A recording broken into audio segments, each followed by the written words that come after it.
In physiology, paper solution 2024। इसके पहले हमने आपको बता दें, हम पेपर सोल्यूशन फार्माकोसूटिक्स और फार्मास्यूटिकल केमिस्ट्री, उसके साथ साथ HEP Hindi medium plus English medium पूरी तरह से करा लिए थे।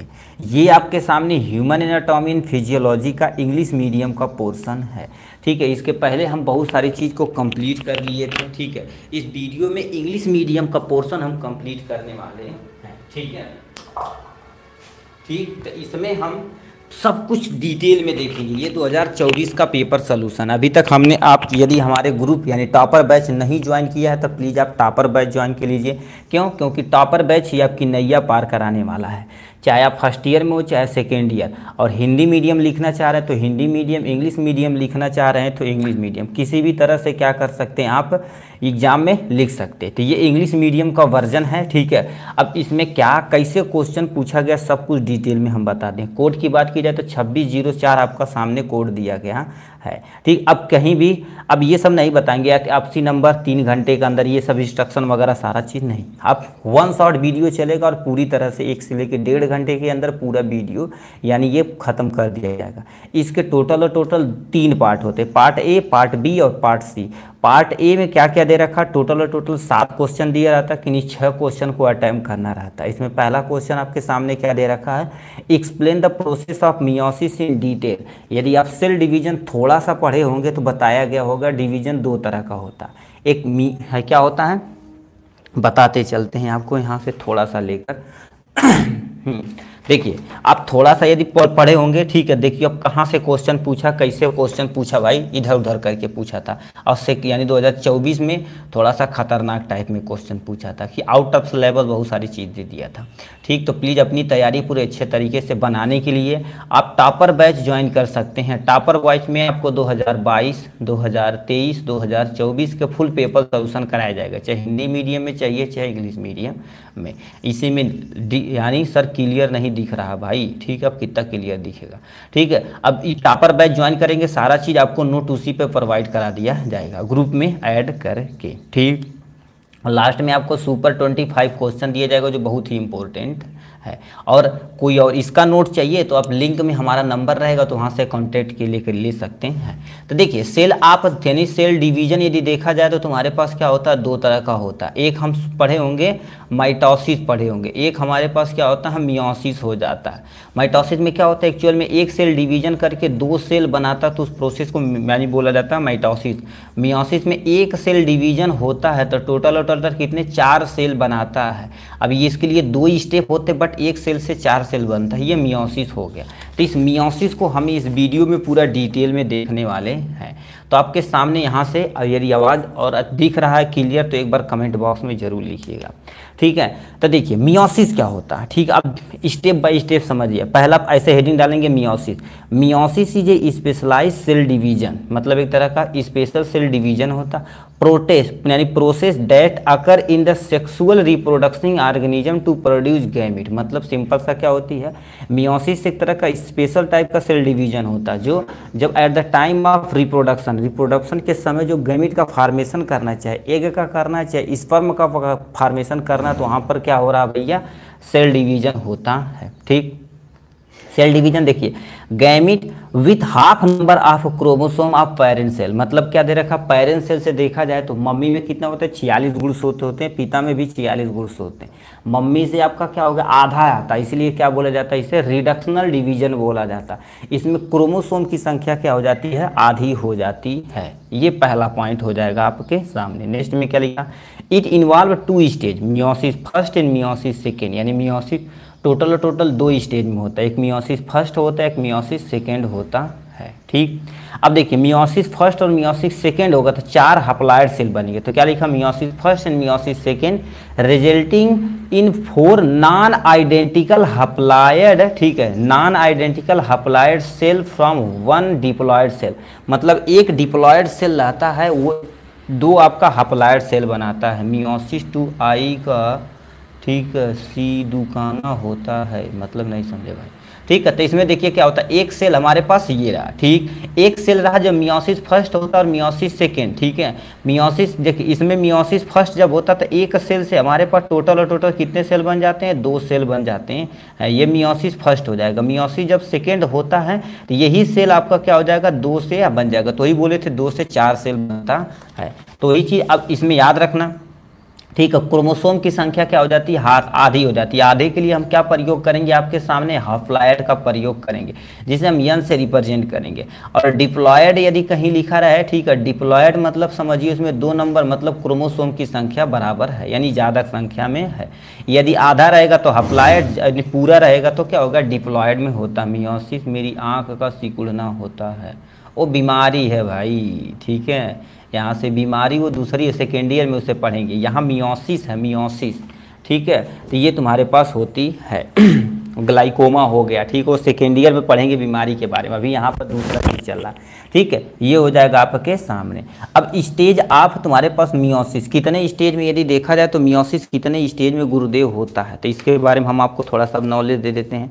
स्टेज में देखा जाए तो मियोसिस में कईयों स्टेज होते हैं, ठीक है। अब कौन कौन से स्टेज होते हैं, देखिए आपके सामने लिखा गया है meiosis first and meiosis second के बारे में। अब मियोसिस फर्स्ट में देखा जाए तो क्या क्या होता है, इसमें देखिए कोई भी सेल डिवीजन होता तो 4 स्टेज होता, प्रोफेज, मेटाफेज, एनाफेज, टीलोफेज। दोबारा बता रहे हैं, प्रोफेज, मेटाफेज, एनाफेज, टीलोफेज होता है। तो ये आपके सामने मियोसिस फर्स्ट में देखा जाए तो प्रोफेज फर्स्ट, क्योंकि मियोसिस फर्स्ट हो रहा है तो इसलिए हम मियोसिस फर्स्ट में प्रोफेज फर्स्ट लिखेंगे। और याद रखना, सेल डिवीजन में सबसे बड़ा तुम्हारे पास क्या होता है, प्रोफेज होता है। मियोसिस का प्रोफेज सबसे बड़ा फेज होता है। क्यों, क्योंकि इसमें बहुत सारे चीज़ रहते हैं। जैसे प्रोफेज में सबसे पहला फेज तुम्हारे पास क्या होता है, ठीक, लिप्टोटीन होता है। क्या होता है, लिप्टोटीन। इसके लिए तुम्हारे पास यानी सटीक डिफिनेशन रखने पर, ले जा पानी डूब जाए, लेप्टोटीन। और दूसरा तुम्हारे पास क्या हो जाता है, जाइगोटीन होता है। क्या होता है, जाइगोटीन होता है। उसके बाद देखा जाए तो आपके सामने पैचिटीन होता है, पैकीटीन होता है। उसके बाद आपके सामने देखा जाए तो डिप्लोटीन होता है, ठीक है। डिप्लो टोटल 5 स्टेप होते हैं, डिप्लोटीन होता है। और लास्ट में तुम्हारे पास क्या होता है, डाइकाइनेसिस होती है, डाइकाइनेसिस होती है। तो ये आपके सामने इतने सारे तुम्हारे पास पैरोफेज के फेज हैं, सब फेज जिसे बोल सकते हैं। कितने फेज होते हैं, टोटल 5 फेज होते हैं। Leptotene, zygotene, pachytene, diplotene and diakinesis दिया गया है, ठीक। ये हो गया आपके बारे में। अब देखिए प्रोफेज के बाद तुम्हारे पास क्या आ जाता है, तुम्हारे पास मेटाफेज आ जाता है, ठीक। अब सब में क्या होता है, अभी डायग्राम के जरिए देखेंगे। मेटाफेज फर्स्ट, एनाफेज फर्स्ट और टीलोफेज फर्स्ट हो जाएगा, ठीक। ये जब स्टेप होगा तो हमारा एक सेल से 2 सेल बन चुका हो गया, ठीक है। अब 2 सेल से तुम्हारे पास वही इंटर कर जाएगा तुम्हारे पास मियोसिस सेकेंड में, मतलब जो 2 सेल था वही मियोसिस सेकेंड में कन्वर्ट हो जाएगा। कहने का मतलब अब सटीक में और बताते हैं आपको एक्चुअल में कहना क्या चाह रहा है। देखिए एक सेल हो गया, ठीक।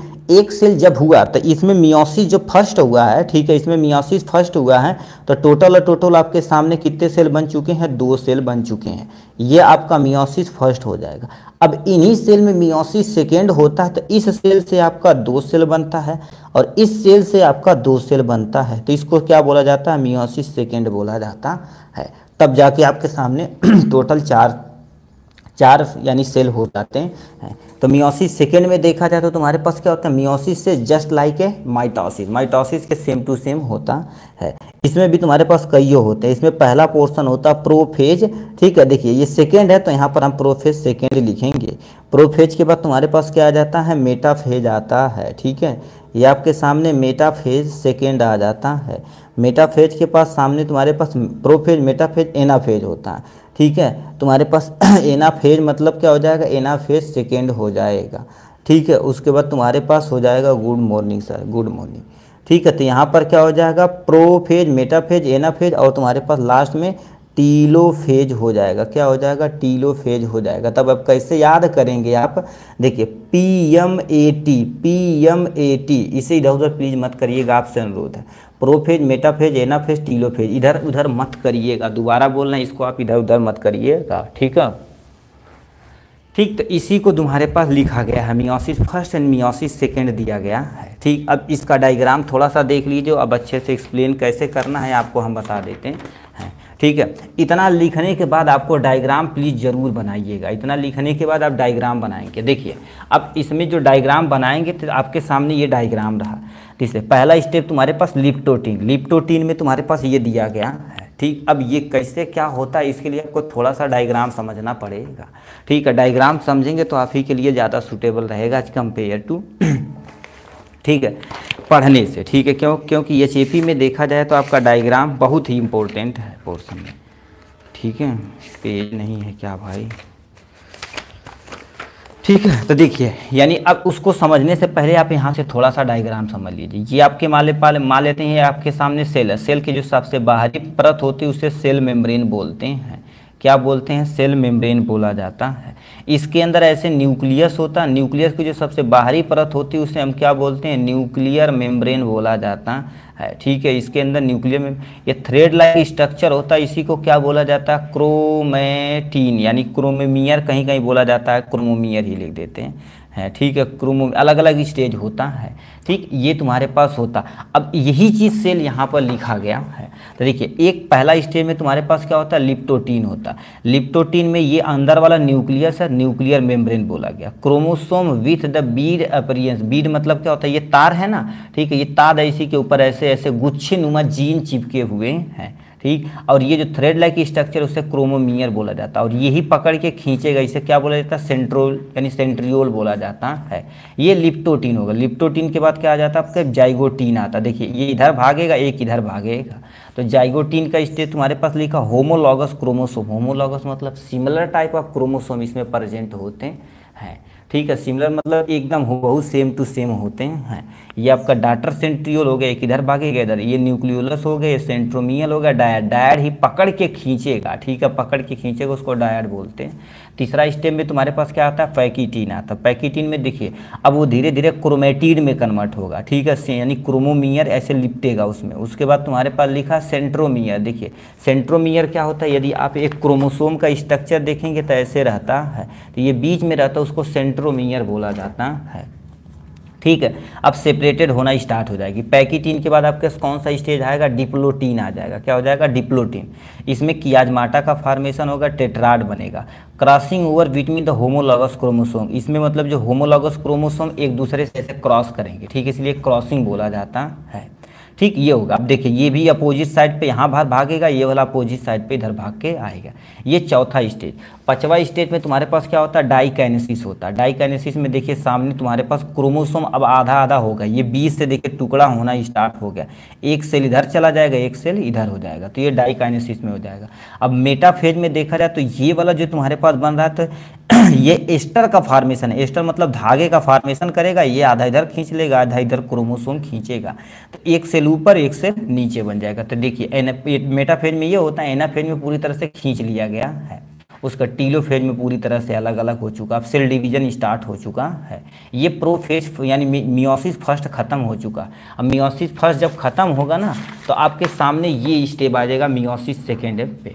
ठीक है, मियोसिस सेकेंड पे देखिए प्रोफेज सेकेंड में आएगा। देखिए फिर वही स्टेप होगा। ठीक है, वही स्टेप होगा, दूसरे से क्रॉसिंग ओवर होगा। तब प्रोफेज के बाद मेटाफेज आएगा, उसके बाद एनाफेज आएगा। ठीक है, एनाफेज के बाद आपके सामने टीलोफेज में 4 स्टेप बन के तैयार हो जाएंगे। यही आपको डायग्राम आपको बनाना ही बनाना पड़ेगा। ठीक है, अब चलिए नेक्स्ट क्वेश्चन की तरफ आते हैं। नेक्स्ट क्वेश्चन क्या पूछ दिया था इसके बारे में आते हैं। ठीक है, नेक्स्ट क्वेश्चन क्या दिया हुआ? ठीक है, क्वेश्चन पेपर कहाँ चला गया भाई? इधर चला आया। ठीक है, यहाँ से हमारा नेक्स्ट क्वेश्चन क्या पूछा? Explain in detail about the regulation of blood pressure. मतलब ब्लड प्रेशर कैसे हमारे शरीर के अंदर रेगुलेट होता है, इसको आपको अच्छे तरीके से एक्सप्लेन करना पड़ेगा। ठीक है, तो अब इसमें देखिए सबसे पहले आपको यहाँ पर प्यार सा हेडिंग डालना पड़ेगा ब्लड प्रेशर के बारे में। ठीक है ठीक, तो कैसे लिखेंगे? Regulation of blood pressure. ठीक है, आपको हेडिंग डालने पड़ेगा, यहाँ से लिख देते हैं। ठीक है, यहाँ से लिखे नहीं, रेगुलेशन ऑफ। ठीक है, रेगुलेशन ऑफ ब्लड प्रेशर। ठीक है, ये आपके सामने हो जाएगा, रेगुलेशन ऑफ ब्लड प्रेशर हो जाएगा। ठीक है, अब इसको हमें क्या करना पड़ेगा? इसमें देखना पड़ेगा। ठीक है, जब लेक्चर लिया जाता तभी सब लोग कॉल करते हैं भाई। ठीक है। तो इसमें हमें क्या करना पड़ेगा, देखिए रेगुलेशन ऑफ ब्लड प्रेशर, तो यानी हमारा शरीर के अंदर, जो हमारे शरीर के अंदर, इसमें कोई दवाइयाँ नहीं दी, याद रखना, हमारे शरीर को कैसे ब्लड प्रेशर अपने आप को रेगुलेट करता है उसके बारे में हमें यहाँ से डिटेल में पढ़ना पड़ेगा। तो सबसे पहले हमें समझना पड़ेगा ब्लड प्रेशर क्या होता है। ब्लड प्रेशर क्या होता है जैसे अभी पाइप में पानी जा रहा है, पाइप में पानी जा रहा है तो देखेंगे उसके पाइप के ऊपर एक प्रेशर क्रिएट होता है, हूबहू सेम टू सेम हमारे शरीर के अंदर होता है। ब्लड वेसल्स होती है, ब्लड वेसल मतलब नस होती है, ठीक है। ब्लड वेसल मतलब क्या होती है, नस होती है। इसको पेज को फाड़ा जाए, ठीक है। अब देखो होता क्या है, हमारे शरीर के अंदर ऐसे ब्लड वेसल होती है, ठीक, ब्लड वेसल होती है। ब्लड वेसल के बाद देखा जाए, ठीक है, ब्लड वेसल होती तो इसके यानी इसको क्या बोला जाता है, इसकी दीवार बोली जाती है। ब्लड इसमें फ्लो करेगा तो इनकी दीवार के ऊपर ऐसे प्रेशर क्रिएट करेगा। इनकी दीवार के ऊपर जब प्रेशर क्रिएट करेगा तो प्रेशर किसके कारण से हो रहा, ब्लड के कारण, इसीलिए ब्लड प्रेशर बोला जाता है। तो क्या लिखा, ब्लड प्रेशर इज द यानी क्या, hydraulic pressure exert by the blood on blood vessel. Blood vessel मतलब ये ब्लड की वेसल पे प्रेशर क्रिएट किया जाता है ब्लड के द्वारा, इसीलिए इसे क्या बोला जाता है, ब्लड प्रेशर बोला जाता है, ठीक। ये स्टेप हो गया।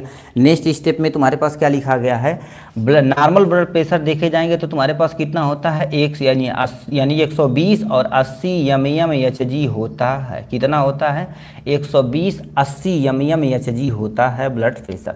अब गुरुदेव 180 यानी 120 क्या है और 80 क्या है। यदि सिस्टोलिक प्रेशर देखा जाए तो ये प्रेशर ज़्यादा होता है तो 120 mmHg के अंतर्गत रखा जाता है, और 80 जो तुम्हारे पास mmHg होता है डायस्टोलिक प्रेशर होता है, ठीक। अब सिस्टोलिक प्रेशर कब होता है, डायस्टोलिक प्रेशर क्या होता है, अब आपको बता देना चाहते हैं, ठीक है। सिस्टोलिक प्रेशर क्या होता है, जब हमारी यानी ब्लड क्या कर देता है, देखिए हमारा हार्ट पंप करता है तो पूरी तरह से तेजी से जो ब्लड जाता है वो प्रेशर ज़्यादा रहता है, तो उसको क्या बोला जाता है, सिस्टोलिक प्रेशर बोला जाता है। और जब शिथिल होता है, आराम से बंद होता है, तो उस कंडीशन को क्या बोला जाता है, डायस्टोलिक प्रेशर बोला जाता है। तो ये आपके सामने कंडीशन दिए गए हैं ब्लड प्रेशर के बारे में। अब ब्लड प्रेशर को कैसे मेजरमेंट किया जाता है, तो इसके लिए कईयों स्टेप हैं। कईयों स्टेप मतलब अलग अलग स्टेज होते हैं, ठीक है। तो यहाँ पर लिखा पहले डायरेक्ट मेथड, ये अभी तक हम 3-4 साल से वर्क कर रहे हैं, बट कभी हम नहीं किया और देखे भी नहीं इस मशीन को, ठीक है, बट बुक में दिया गया है। क्या लिख रखा, ध्यान से सुनिए। Direct method, in this method blood pressure is a measure by the punching of artery with the cannula. Cannula की मदद से क्या कर दिया जाता है, पंचिंग की जाती है, और यानी कनेक्ट द मोनोमीटर। सिंपल सा क्या करते हैं, देखिए हमारी नस है, नस में क्या कर देते हैं, कैनुला लेते हैं, वाला जो होते हैं कि कैनुला ऐसे लगाया जाता है, ठीक है, जिससे ग्लूकोज इसमें लगाते हैं, और इसके पीछे एक मोनोमीटर होता है, मानोमीटर उसको बोलते हैं, उसको लगा देते हैं, वो ब्लड प्रेशर को मेजर कर देता है। अभी तक हमने देखे नहीं है, ठीक है, बट मोबाइल में देखें, बट रियलिटी में नहीं देखे। इनडायरेक्ट मेथड, इनमें क्या होता है, indirect method also known as sphygmomanometry method बोला जाता है। मतलब जैसे हमारे शरीर के अंदर स्फाइग्नोमीटर करता है ना मेजर, उसी तरह से करता है, बट इसमें मशीन नहीं होती है। इसमें करते क्या, ये हमारी हाथ होगा, हाथ का ये अंगूठा वाला रीजन यहाँ पर ऐसे रख कर, देखिए ऐसे रख कर ब्लड प्रेशर को फील किया जाता है। तो ऐसे ऐसे फील जो होता है उसको, उस मेथड को इनडायरेक्ट मेथड कहते हैं। उसके लिए बहुत एक्सपर्ट होना कंपलसरी है। In this method select the arm at thumb, thumb क्या क्या कर दे, थंब वाले रीजन पे कोई एक ब्लड वेसल को सिलेक्ट करेंगे और क्या करेंगे, देखिए portion maintain the feel of pressure, मतलब उस प्रेशर को हम फील करेंगे, ठीक है, प्रेशर को फील करके हम बताएंगे इनका ब्लड प्रेशर एक्चुअल में कितना है, ठीक है, ठीक। उसके बाद तुम्हारे पास नेक्स्ट में आता है स्फाइग्नोमानोमीटर। ये सबसे करेक्ट और सबसे सूटेबल होता है। स्फाइग्नोमानोमीटर क्या होता है, it is A correct and suitable method होता है, ठीक है, इससे मेजर किया जाता है। अब एग्जाम में मान लेते हैं आ जाए कि ब्लड प्रेशर किससे मेजर किया जाता है, तो ब्लड प्रेशर किससे मेजर किया जाता है, स्फाइग्नोमानोमीटर से। किससे, स्फाइग्नोमानोमीटर से किया जाता है। तो ये जनरल चीज़ें थी। अब हमारे शरीर के अंदर रेगुलेट कैसे करता है, तो इसमें भी हमारे शरीर में कईयों तुम्हारे पास पोर्शन होते हैं। तो रेगुलेशन ऑफ बीपी को कैसे रेगुलेट किया जाता है, इसके लिए टोटल 4 हैं, टोटल 8 होते हैं, बट हम मेनली यहाँ पर 4 लिखे हैं। पहले बोरो रिसेप्टर रिफ्लेक्स होता है, जो हमारे सिंपैथिक तथा पैरासिम्पैथिक सिस्टम पे वर्क करता है। एक रेनिन एंजियोटेंसिन एल्डोस्टेरोन सिस्टम, जिसे हम रास मैकेनिज्म के नाम से जानते हैं। किस नाम से, रास मैकेनिज्म के नाम से जानते हैं। ये हमारे किडनी वाले रीजन पे वर्क करता है। एंटी डाययूरेटिक हार्मोन जिसे हम एडीएच के नाम से जानते हैं, ये भी हमारे शरीर के अंदर देखा जाए तो ये हार्मोनल लेवल को मेंटेन करके हमारे शरीर के अंदर ब्लड प्रेशर को मेंटेन करता है। आर्टेरियल न्यूरो, ठीक है, यहाँ पर नाइट्री यूरेटिक पेप्टाइड होता है। मतलब क्या होता है, हमारे शरीर के अंदर जो तुम्हारे पास आर्टरील होती है, आर्टरियल मतलब ब्लड वेसल को कब घटाना है कब बढ़ाना, उसको ये करती है, ठीक, उससे अपना काम कर देती है, ठीक। तो ये आपके सामने हो जाएगा यहाँ से। नेक्स्ट में तुम्हारे पास क्या लिख रखा, बोरो रिसेप्टर रिफ्लेक्शन, ठीक। अब इसमें देखिए किसी को भी आप एक एक्सप्लेन कर दीजिएगा, क्योंकि एक्सप्लेन करने का मतलब कैसे रेगुलेट करता बताना पड़ेगा हमें, तो किसी एक को आप रेगुलेट करके अपना लिख दीजिएगा, ठीक। आपको रास मैकेनिज्म आता है उससे लिख दीजिए, DADH आता है उससे चाहे जिससे लिख दे, हम पहले को ही एक्सप्लेन करते क्योंकि हमारे हिसाब से ये बहुत ईजी है। तो इसमें क्या लिख रखा है, बोरो रिसेप्टर रिफ्लेक्स होता है, ठीक है।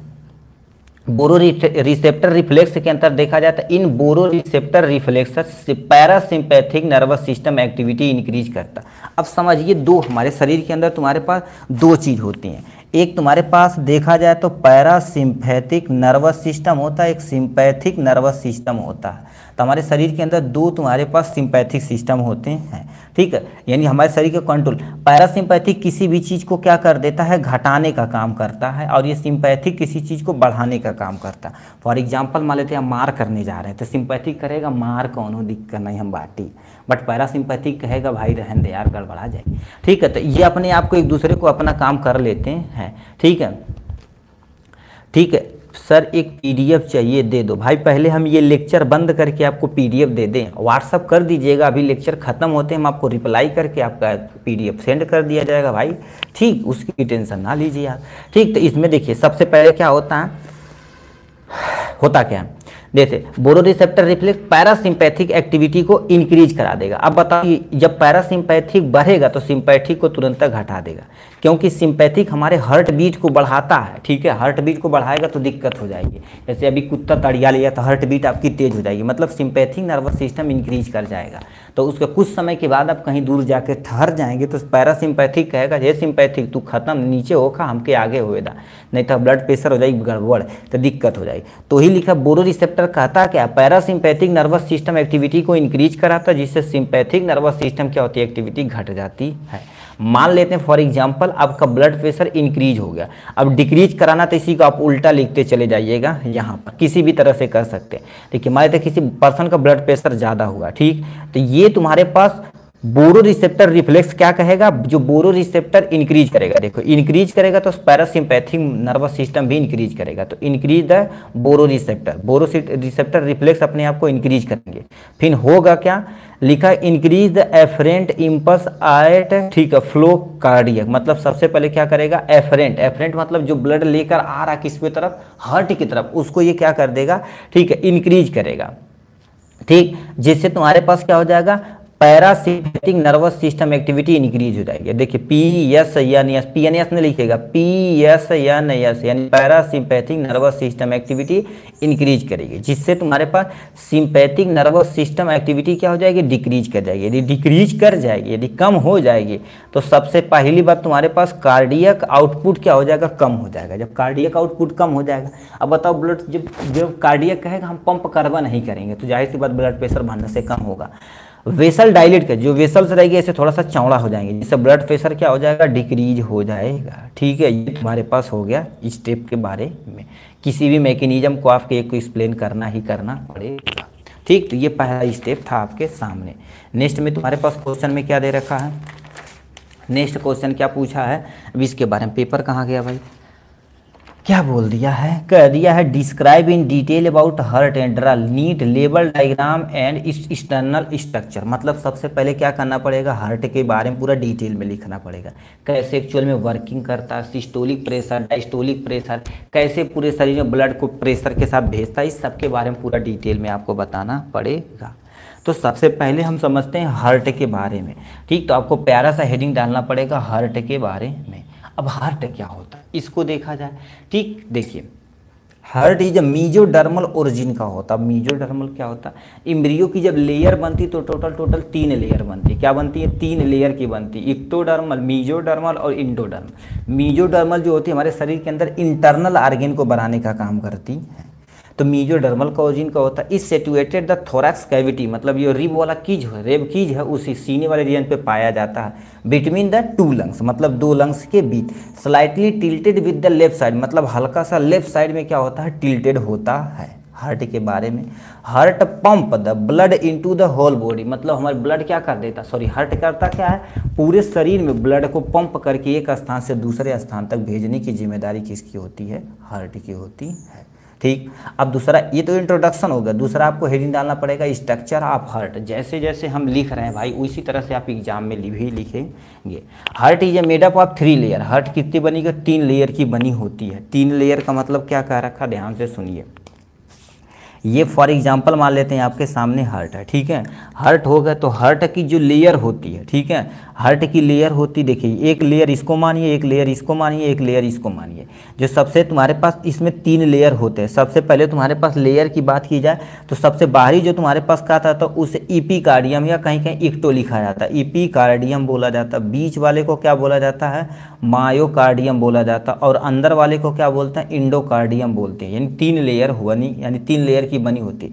इसके अंदर फ्लूइड भरी होती है। अब ये कमेंट बॉक्स में भर के बताइए तुरंत, ठीक है, इसके बीच में, मतलब इस लेयर के बीच में कौन सा फ्लूइड भरा रहता है जो शॉक और इंजर्ड को कम करता है। तो देखिए heart is a made up of 3 layer, सबसे पहले इपीकार्डियम, दूसरा मायोकार्डियम, तीसरा आपके सामने इंडोकार्डियम भरा हुआ, ठीक है, लेयर होती है, इनके बीच में फ्लूइड भरा होता है। ठीक, अब उस फ्लूइड के बारे में आप कमेंट बॉक्स फ्लूइड का नाम भर के लिख के दिखाइए। ठीक, अब इसमें 4 चेंबर ऑफ हार्ट, हार्ट के टोटल 4 चेंबर होते हैं। कितने चेंबर, हार्ट के टोटल 4 चेंबर होते हैं। अब हार्ट जब देखेंगे डायग्राम तभी आप बता पाएंगे कितने 4 चेंबर होते हैं। तो आपके सामने प्यारा सा रहा ये हार्ट का लेवल डायग्राम, ठीक है। तो एक चेंबर ये रहता है जिसे हम क्या बोलते हैं, लेफ्ट आर्ट्रियम बोलते हैं, यानी बायां अलिंद बोला जाता है हिंदी में। उसके बाद लेफ्ट आर्ट्रियम, ये राइट आर्ट्रियम, लेफ्ट आर्ट्रियम और राइट आर्ट्रियम होता है, ठीक है। ए मतलब हमेशा ऊपर रहता है। ये तुम्हारे पास क्या होता है, ये नीचे वाले जो तुम्हारे पास रहते हैं वेंट्रिकल रहते हैं। ये लेफ्ट साइड रहता है इसीलिए क्या बोलते हैं, लेफ्ट वेंट्रिकल बोलते हैं। ये राइट साइड रहता है इसे लेफ्ट वेंट्रिकल, सॉरी हाँ, ये लेफ्ट वेंट्रिकल, ये राइट वेंट्रिकल होता है। ठीक, तो हमारे हार्ट कितने चेंबर के होते हैं, 4 चेंबर के होते हैं। ठीक, देखिए पहला तुम्हारे पास लेफ्ट आर्ट्रियम, जिसे हम शॉर्ट में क्या बोलेंगे, अब बार बार उतना बड़ा नहीं लिखेंगे, LA बोलेंगे, मतलब लेफ्ट आर्ट्रियम हो जाएगा। राइट आर्ट्रियम मतलब RA बोला जाएगा। ठीक, उसके बाद तुम्हारे पास चौथा चेंबर तुम्हारे पास लेफ्ट वेंट्रिकल, जिसे हम LV के नाम से जानते हैं। उसके बाद यहाँ पर RV के नाम से जानते हैं। ठीक, तो ये तुम्हारे पास हो गए। और याद रखना ये जो दोनों चेंबर रहेंगे हमेशा हमेशा ब्लड को रिसीव करेंगे, इसीलिए इसे क्या बोला जाता है, रिसीवर बोला जाता है। ठीक, और ये दोनों वाले पोर्शन हमेशा हमेशा सेंड करेंगे, ठीक है, इसीलिए इसे सेंडर बोला जाता है। ठीक, तो ये तुम्हारे पास ब्लड प्रेशर को भेजने और तथा छोड़ने वगैरह काम कर रहे हैं। ठीक है, ठीक, तो ये हो गया यहाँ से। अब वाल ऑफ हार्ट, हार्ट के टोटल 4 वाल होते हैं। ठीक है, पहला बाइकस्पिड वाल, दूसरा ट्राइकस्पिड वाल, तीसरा ऑर्टिक वाल, चौथा पल्मोनरी वाल होता है। बाइकस्पिड वाल क्या होती है, जो लेफ्ट वेंट्रिकल होता है इसके और इसके बीच में पाई जाती है, इनके बीच में पाई जाती है बाइकस्पिड वाल। ट्राइकस्पिड वाल लेफ्ट आर्ट्रियम तथा राइट आर्ट्रियम तथा राइट वेंट्रिकल के बीच में पाई जाती है। और ऑर्टिक वाल क्या होती है, हमारे हार्ट से पूरे शरीर में जब भेजने का काम करती है तो ब्लड वापस न चला है तो आवर्टा में किसको रखा जाता है, हमारे हार्ट और आवर्टा के बीच में ऑर्टिक वाल रखा जाता है। पल्मोनरी वाल क्या होता है, हार्ट एक बार जो डीऑक्सीजनेटेड ब्लड उसको शरीर से बाहर करेगा तो दोबारा हार्ट में न आ जाए, तो उसकी मेंटेन करने की जिम्मेदारी पल्मोनरी वेन की होती है, पल्मोनरी वाल की होती है। ठीक है भैया, यही का होता बहुत ठीक, तो ये ऐसे काम होता है। तो हमने क्या देखा स्ट्रक्चर में, स्ट्रक्चर आप है, ठीक है, स्ट्रक्चर हार्ट में 3 लेयर होती है, 4 चेंबर होता है, 4 वाल होती है, इसको देखा। अब यहीं पर आपको डायग्राम जो दिखाए थे, डायग्राम आप किसी भी तरह से बनाइए, बट यहाँ से आपको बनाना पड़ेगा। ठीक, अब नहीं बनाने आता तो उसके लिए भी हम जादू एक बताएंगे, उससे काम करिएगा।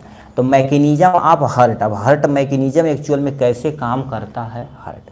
ठीक है, तो देखिए इस पे 2-3 चीज़ें होती। सबसे पहले सिस्टोलिक और डायस्टोलिक पे ही वर्क करता है। अब ब्लड फ्लो कैसे करता है कि ऑक्सीजनेटेड कैसे करेगा, डीऑक्सीजनेटेड करने के लिए आपको इसके लिए हम चार्ट एक बना रहे हैं, उस चार्ट को आप अच्छे से समझ जाएंगे तो इसकी तो छुट्टी हम आप बिगाड़ देंगे, ऐसी तैसी कर देंगे। देखिए मान लेते हैं आपका हार्ट कितने चेंबर का है, 4 चेंबर का, ये फ्लो चार्ट है, ठीक है। ये भी आप डायग्राम एग्जाम में बना सकते हैं, ठीक है। यदि आपको डायग्राम अच्छी तरीके से आती तो और अच्छी बात, नहीं आती तो लास्ट ऑप्शन ये बना सकते हैं। ये हार्ट 4 चेंबर होता है, ये हमारे पास क्या होता है, लंग्स हो जाएगा, ठीक है। और ये हमारे पूरी शरीर हो जाएगी, मतलब हम जिसे हम बॉडी बोल रहे हैं। अब एक्चुअल में होता क्या है, स्टेप बाय स्टेप आप समझिए क्या हो रहा है। देखिए लंग्स में क्या कर देता, जो भी ऑक्सीजनेटेड ब्लड आता, ऑक्सीजनेटेड मतलब हम कब बोलेंगे तो समझ जाना O2 ब्लड है, ये क्या कर देती, एक नस के जरिए कहाँ पर पहुँचती है, यहाँ पर पहुँचती। अब इस नस का जो नाम होता है, ठीक है, इस नाम का जो तुम्हारे पास इसको ये लंग्स से आ रही, लंग्स के लिए क्या प्रयोग करते हैं, पल्मोनरी करते हैं, ठीक है। ये पल्मोनरी और लेकर जो आती है पल्मोनरी वेन बोला जाता है, क्या बोलते हैं, पल्मोनरी वेन। इस स्टार लगाइए, क्यों, अभी हम रीजन आपको बताएंगे, ठीक। अब हार्ट के 4 चेंबर होते हैं, इस वाले को लेफ्ट आर्ट्रियम बोला जाता है, इसको राइट आर्ट्रियम बोला जाता है, इसको लेफ्ट वेंट्रिकल बोलते हैं, इसको राइट वेंट्रिकल बोलते हैं। 4 चेंबर हमने बना दिया आराम से, ठीक। 5 मिनट दीजिए, इस मैकेनिज्म को समझिए, फिर जो हम लिखे अब चुटकियों में समझ जाएंगे। पल्मोनरी वेन से होते हुए ऑक्सीजनेटेड ब्लड, ठीक है, ऑक्सीजनेटेड ब्लड हमारे पास यहाँ पर चला है, लेफ्ट तुम्हारे पास आर्ट्रियम में, ठीक। अब यहाँ पर एक वाल होती है, ठीक है, यहाँ पर एक वाल होती है, इस वाल का नाम बाइकस्पिड वाल होता है। इस बाइकस्पिड वाल की मदद से जो ब्लड रहता है, ये जब सिकुड़ता है, ये जब ऐसे सिकुड़ता है तो इसका ब्लड इसमें चला आता है, इसका ब्लड जब इसमें चला आएगा, ठीक है, तो ये काम हो जाएगा किसकी मदद से, बाइकस्पिड वाल की मदद से। फिर बाइकस्पिड वाल की मदद से जब ब्लड यहाँ पर चला है तो फिर ये पिचकेगा, मतलब ये जब दाबेगा तो ये पूरे शरीर में ब्लड को ले जाने का काम करेगा। अब ये जो लेके जा रहा है उसका नाम तुम्हारे पास ऑर्टरीज होती है, ठीक है, जिसे ऑर्टा के नाम से जानते हैं, बट हम ज़्यादा कन्फ्यूज नहीं करते हैं, आर्टरी होती है। और याद रखना आर्टरीज में हमेशा हमेशा O2 ब्लड बहता, O2 मतलब ऑक्सीजनेटेड ब्लड बहता, हमेशा हमेशा हमेशा, ठीक। ये हो गया। अब ये ब्लड पौधा पंप कर दिया, इधर चला आया, ठीक है, इधर चला आया तो ये वापस न चला जाए, यहाँ पर एक वाल होती है जिसे ऑर्टिक वाल बोलते हैं। कौन सा वाल, ऑर्टिक वाल बोला जाता है। अब ये जो ऑक्सीजनेटेड ब्लड हमारे शरीर में गया हुआ है, अच्छे तरीके से यूज किया जाएगा। इसमें बताओ यूज करने के बाद हमारे ब्लड में क्या हो गया, कार्बन डाइऑक्साइड, तो ये क्या करेगी, एक नस यहाँ पर पहुँचाने की जिम्मेदारी दी जाएगी, ठीक। अब ये जो नस ले जा रही है उसको क्या बोला जाता है, हमारे पास वेन बोला जाता है। वेन मतलब जो नसें होती हैं, ये कौन सी ले जा रही है, कार्बन डाइऑक्साइड बोलती है। और याद रखना वेन हमेशा हमेशा कार्बन डाइऑक्साइड मतलब डीऑक्सीजनेटेड ब्लड को कैरी करती हैं, अशुद्ध ब्लड को कैरी करती हैं। अब ये अशुद्ध ब्लड क्या हो जाएगा, हमारे पास राइट आर्ट्रियम में पहुंच आया। अब राइट आर्ट्रियम जब पंप करेगा तो यहाँ से ब्लड क्या होगा, यहाँ पर एक वाल होती है, इस वाल का नाम ट्राइकस्पिड वाल होता है, इसकी मदद से यहाँ पर चला आता है, क्या, इसकी मदद से यहाँ पर चला आता है। अब ये जब पंप करता है, ये जब पंप करता है तो हमारा ब्लड उठा के कहाँ पर चला जाता है, हमारे पास लंग्स वाले रीजन पे, ठीक। अब जो लेके जाता है पल्मोनरी की तरफ ले जा रहा है तो इसलिए इसे बोला जाता है पल्मोनरी, और जो लेके जाता है उसका नाम पल्मोनरी आर्टरीज होता है। ये कार्बन डाइऑक्साइड ब्लड को लेके जाता है, ठीक। तो इस पे भी आप स्टार लगा दीजिए आपके सामने। अब रीजन गुरुदेव बता दीजिए क्या होता है। यहाँ से कार्बन डाइऑक्साइड देखा जाए तो यहाँ से पंप करके हमारे शरीर से बाहर निकाल दिया जाता है, ये मैकेनिज्म होती है। अब देखिए आप पल्मोनरी आर्टरी, अभी हम क्या बोले, आर्टरीज में हमेशा हमेशा ऑक्सीजनेटेड मतलब शुद्ध ब्लड बहेगा, बट पल्मोनरी आर्टरीज के केस में अशुद्ध ब्लड बहेगा। और वेन में बोले हमेशा हमेशा अशुद्ध ब्लड बहेगा, बट पल्मोनरी वेन की केस में देखा जाए तो हमेशा हमेशा क्या बहेगा, ठीक है, डीऑक्सीजनेटेड ब्लड बहता है। इसलिए बोलेंगे ये अपवाद के कंडीशन में आता है, ठीक। अब याद रखना जब पिचकता है ब्लड, देखिए यहाँ पर पिचकेगा, ठीक है, ये जब पिचकेगा, देखिए ये जब पिचकेगा तो इसका ब्लड इधर और इसका ब्लड इधर, तो इस प्रेशर को सिस्टोलिक प्रेशर बोलते हैं। और जब आराम से स्थिर होगा तो उसे डायस्टोलिक प्रेशर बोलते हैं। अब क्या लिख रखा है, सिस्टोलिक प्रेशर समझिए। सिस्टोलिक जिसे हम क्या बोलते हैं, वेंट्रिकल, अब नीचे वाला ही, ठीक है, तो ये क्या होता है, राइट वेंट्रिकल और लेफ्ट वेंट्रिकल कॉन्ट्रैक्ट करते हैं। कॉन्ट्रैक्ट मतलब ऐसे सिकुड़ते हैं। पुशिंग ब्लड आउट मतलब जो हार्ट में ब्लड भरा हुआ पूरी शरीर में भागेगा, यानी बाहर की तरफ जाएगा। Right ventricle send blood to the lungs, मतलब जो राइट से यानी राइट वेंट्रिकल वाला होता है वो लंग्स को देगा, और जो तुम्हारे पास लेफ्ट वेंट्रिकल होगा पूरे शरीर में ब्लड को लेकर जाएगा। तो इस प्रेशर को सिस्टोलिक प्रेशर कहते हैं, जो कितना होता है 120 mmHg होता है, ठीक। फिर तुम्हारे पास डायस्टोलिक देखा जाए, जिसे हम वेंट्रिकल रिलीज यानी क्या बोलते हैं, वेंट्रिकल रिलीज करेगी, मतलब चाहे वो ठीक है, जैसे एक बार तो कॉन्ट्रैक्ट क्रिया देखो, अब ऐसे दब जाएगी तो फिर अपने अवस्था में आएगी, तभी तो ब्लड भरेगा। जब रिलैक्स करेगी, ठीक है, रिलैक्स करेगी तो उस प्रेशर को डायस्टोलिक प्रेशर बोलते हैं। फील द यानी क्या होगा, विथ ब्लड फ्रॉम ऑर्टा, मतलब अलग अलग नसों से हमारे हार्ट के अंदर अब ब्लड आके भर जाएगा, ठीक है। जब ब्लड भरेगा तो अपना काम होगा, ठीक। फिर वो पंप करेगा, फिर भेजेगा, फिर पंप करेगा, वो फिर भेजेगा, यही काम करता रहता। तो सिस्टोलिक एंड डायस्टोलिक होता। ब्लड फ्लो कैसे करता है, ठीक है, ब्लड फ्लो को हम अच्छे तरीके से देख लेते हैं। क्या लिख रखा, सबसे पहले deoxygenated blood inter into the right atrium, मतलब जो तुम्हारे पास है डीऑक्सीजनेटेड ब्लड रहता है हमारे पास राइट आर्टरियम, देखिए डीऑक्सीजनेटेड ब्लड रहता है राइट आर्टरियम में पहुंचा, फिर राइट आर्टरियम से ट्राइकस्पिड वाल्व की मदद से राइट वेंट्रिकल में आएगा, राइट वेंट्रिकल उठा के देगा, कार्बन डाइऑक्साइड को बाहर निकालेगा, ये वाली मैकेनिज्म इस साइड की हो गई। फिर ऑक्सीजन जब शरीर के अंदर आएगा फिर ये प्रक्रिया इस साइड वाली होगी, तो ही लिख रखा है right atrium from the body. It flow through the tricuspid valve, ये किसकी मदद से होता है, ट्राइकस्पिड वाल्व की मदद से होता है, जो राइट वेंट्रिकल, ठीक है, राइट वेंट्रिकल की साइड से होता है। जो राइट वेंट्रिकल जो दोबारा पंप करता है ब्लड को पल्मोनरी वाल्व की मदद से कहाँ पर चला जाता है, पल्मोनरी आर्टरीज के थ्रू लंग्स में चला जाता है, ठीक। लंग्स में जाएगा तो जो भी ऑक्सीजनेटेड ब्लड रहेगा उसे एक उठा के शरीर से बाहर कर दिया जाएगा। अब बताओ, शरीर से जब बाहर कर दिया जाएगा तो फिर ऑक्सीजन तो भरना चाहिए ना, तो फिर क्या, in the lungs blood pick the oxygen and carbon dioxide release करेगा, ऑक्सीजन को पकड़ेगा, कार्बन डाइऑक्साइड को शरीर से बाहर निकाल दे। अब ऑक्सीजन को जो पकड़ा फिर उसे अंदर लाना है, तो O2 ब्लड रिटर्न, ठीक है, return the pulmonary when a left atrium, मतलब पल्मोनरी वेन की मदद से लेफ्ट आर्टरियम में पहुंचा दिया जाएगा। फिर जब ये फ्लो करेगा, ठीक, बाइकस्पिड वाल्व, बाइकस्पिड को मिट्रल वाल्व भी बोलते हैं, मिट्रल नामक वैज्ञानिक ने डिस्कवर किया था, उनके नाम से भी पड़ गया है। ये लिख रखा, मिट्रल वाल्व की मदद से लेफ्ट वेंट्रिकल में चला जाएगा, लेफ्ट वेंट्रिकल जब पंप करेगा फिर ऑर्टा की मदद से पूरे शरीर में ब्लड को डिस्ट्रीब्यूट कर दिया जाएगा। तो ये आपके सामने मैकेनिज्म होती है ब्लड फ्लो के बारे में, ठीक है। ये था आपका क्वेश्चन थर्ड। नेक्स्ट क्वेश्चन क्या पूछ दिया है, नेक्स्ट क्वेश्चन कहाँ पूछा है जी, define and give normal volume respiratory volume respirometer. अब ये देखा जाए तो अब इसको तो सटीक से एकदम से तुरंत ही लिख देंगे आप, ठीक। अब देखिए हमारे शरीर के अंदर देखा जाए तो ब्लड जो फ्लो हो रहा है, ठीक है, ब्लड एक्चुअली फ्लो ना रिस्पायरेशन के बारे में, ये रिस्पायरेटरी कैपेसिटी। अब जैसे हम सांस ले रहे हैं, हमारे शरीर के अंदर कितना अमाउंट में, ठीक है, कितना अमाउंट में गैस तुम एक ही बार में सांस में ले सकते हो बताइए, ठीक है। वही जो लेते हैं उसी को कैपेसिटी वॉल्यूम वगैरह कहते हैं।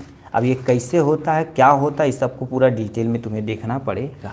तो इसमें सबसे पहले हेडिंग आपको डालना पड़ेगा दो चीज़ के बारे में, ठीक। देखिए सबसे पहले आपको रिस्पायरेटरी वॉल्यूम क्या होती है इसके बारे में एक्सप्लेन करना पड़ेगा। ये प्योर एनसीईआरटी से क्वेश्चन दिया गया है, ठीक, ठीक है। रिस्पायरेटरी वॉल्यूम एंड कैपेसिटी, दो ये चीज़ हमें पूछा हुआ। तो सबसे पहले रिस्पायरेटरी वॉल्यूम में पहली कौन सी वॉल्यूम आती है, टाइडल वॉल्यूम आती है। टाइडल वॉल्यूम गुरुदेव क्या होती है इसके बारे में हम आपको बताते हैं। लिखा, volume of air in inspiration और expiration during the normal respiration it is X, यानी लिखा लगभग कितना 500 ml होता है। अब इसका मतलब टाइडल वॉल्यूम क्या, इन इंस्पायरेशन मतलब जो शरीर के अंदर ऑक्सीजन को लिया जाता, एक्स मतलब जो शरीर से बाहर किया जाता। तो जो ये वाली जो प्रक्रिया करते हैं उसे टाइडल वॉल्यूम बोलते हैं। अब तुम एक नॉर्मल पर्सन देखा जाए तो 500 ml एक बार में लेता और 500 ml कार्बन डाइऑक्साइड शरीर से बाहर निकाल देता, तो ये नॉर्मल होता है। ए हेल्दी, ठीक है, a healthy man can inspiration and expiration approximately 6000 से लेके 8000 ml पर मिनट, मतलब एक हेल्दी आदमी रहे तो 6000 मतलब 6 लीटर से 8 लीटर 1 मिनट में ऑक्सीजन को अंदर कर लेगा और कार्बन डाइऑक्साइड को बाहर कर देगा, ठीक। तो ये तुम्हारे पास टाइडल वॉल्यूम होती है। फिर तुम्हारे पास इनस्पायरेटरी रिजर्व वॉल्यूम क्या होती है इसके बारे में समझते हैं। लिखा है एडिशन वॉल्यूम ऑफ ऑक्सीजन, ठीक, air a person in inspiration for the forcible inspiration in average 500 से लेकर 3000 तक। अब इनस्पायरेटरी रिजर्व वॉल्यूम क्या होती है, जैसे कहने का मतलब एक कोई बंदा है, ठीक है, एक कोई बंदा है इन इंस्पायरेशन की पूरा बल लगा के कितना अपने शरीर के अंदर ऑक्सीजन ले सकता है उसको इन क्या बोलते हैं, इनस्पायरेटरी रिजर्व वॉल्यूम बोलते हैं, जिसे हम IRV के नाम से हम जानते हैं। इसका कितना होता है 2000 यानी 250 यानी 2500 से लेकर 300 ml के बीच में होता है। अब एक्सपायरेटरी रिजर्व वॉल्यूम क्या होती है, जस्ट इसी का उल्टा आप समझिए, ठीक है, इसी का उल्टा। उसमें तुम ले रहे थे, इसमें पूरी बल लगा के जब ऑक्सीजन को बाहर निकाला जाता है उसको इस यानी क्या बोलते हैं, एक्सपायरेटरी रिजर्व वॉल्यूम बोलते हैं। प्लीज़ ध्यान से सुनिएगा जो हम बोल रहे हैं। एक्सपायरेटरी मतलब addition volume of oxygen a person, ये पर्सन एक्सपायर, ठीक है। फोर्स यानी फोर्सिबल यानी एक्सपायरेशन मतलब तुम बल लगा के कितना ऑक्सीजन बाहर निकाल सकते हो, तो 1100 से 1000 ml बाहर निकाल सकते हो, ठीक। तो इसे क्या बोला जाता है, एक्सपायरेटरी रिजर्व वॉल्यूम बोला जाता है। तो ये 2 हो गया, ठीक। अब इस पे तुम्हारे पास नेक्स्ट पे आते हैं। नेक्स्ट पे क्या दे रखा है, इसको ध्यान से आप सुनिएगा। रेजिडुअल वॉल्यूम क्या होती है, अभी इसके बारे में थोड़ा सा गुरुदेव बताइए आप, ठीक है। रिजर्व वॉल्यूम क्या होती है, देखा जाए तुम हम जितना हम ऑक्सीजन हमारे शरीर के अंदर है, तुम करो जितना तुम ऑक्सीजन हवा निकाल दे रहे हो, जितना हवा तुम निकाल ले उसके बाद तुम्हारे शरीर के अंदर जो तुम्हारे पास बचा रहता है वो रेजिडुअल वॉल्यूम रहती है।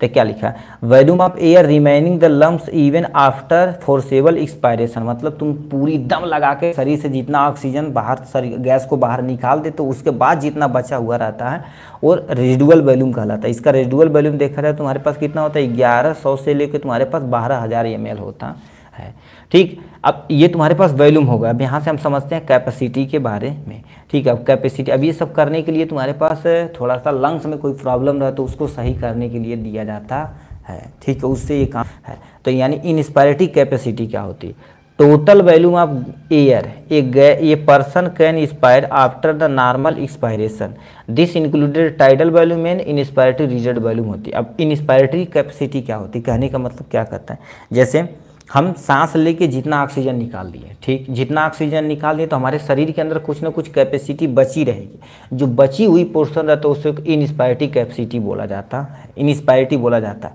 अब यहाँ पर क्या होता है, एक्सपायरेटरी कैपेसिटी क्या होती है, ठीक। एक्सपायरेटरी कैपेसिटी क्या होती है, जैसे हम नॉर्मल सांस ले लिए, नॉर्मल सांस लेंगे 500 ml ऑक्सीजन हमारे शरीर के अंदर चल गया, उसके बाद तुम कितना ले सकते हो, ठीक है, कितना तुम ले सकते हो उसको क्या बोला जाता है, एक्सपायरेटरी कैपेसिटी बोलते हैं।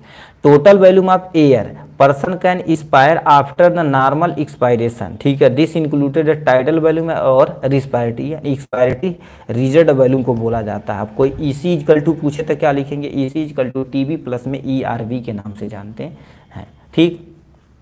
उसका फंक्शनल रेजिडुअल वॉल्यूम क्या होती है, volume of that remaining the lungs after the normal expiration, मतलब तुम नॉर्मल ऑक्सीजन ले रहे हो, कार्बन डाइऑक्साइड निकाल रहे हो, उसके बाद जो तुम्हारे शरीर के अंदर बच रहा है उसको फंक्शनल रेजिडुअल वॉल्यूम बोलते हैं।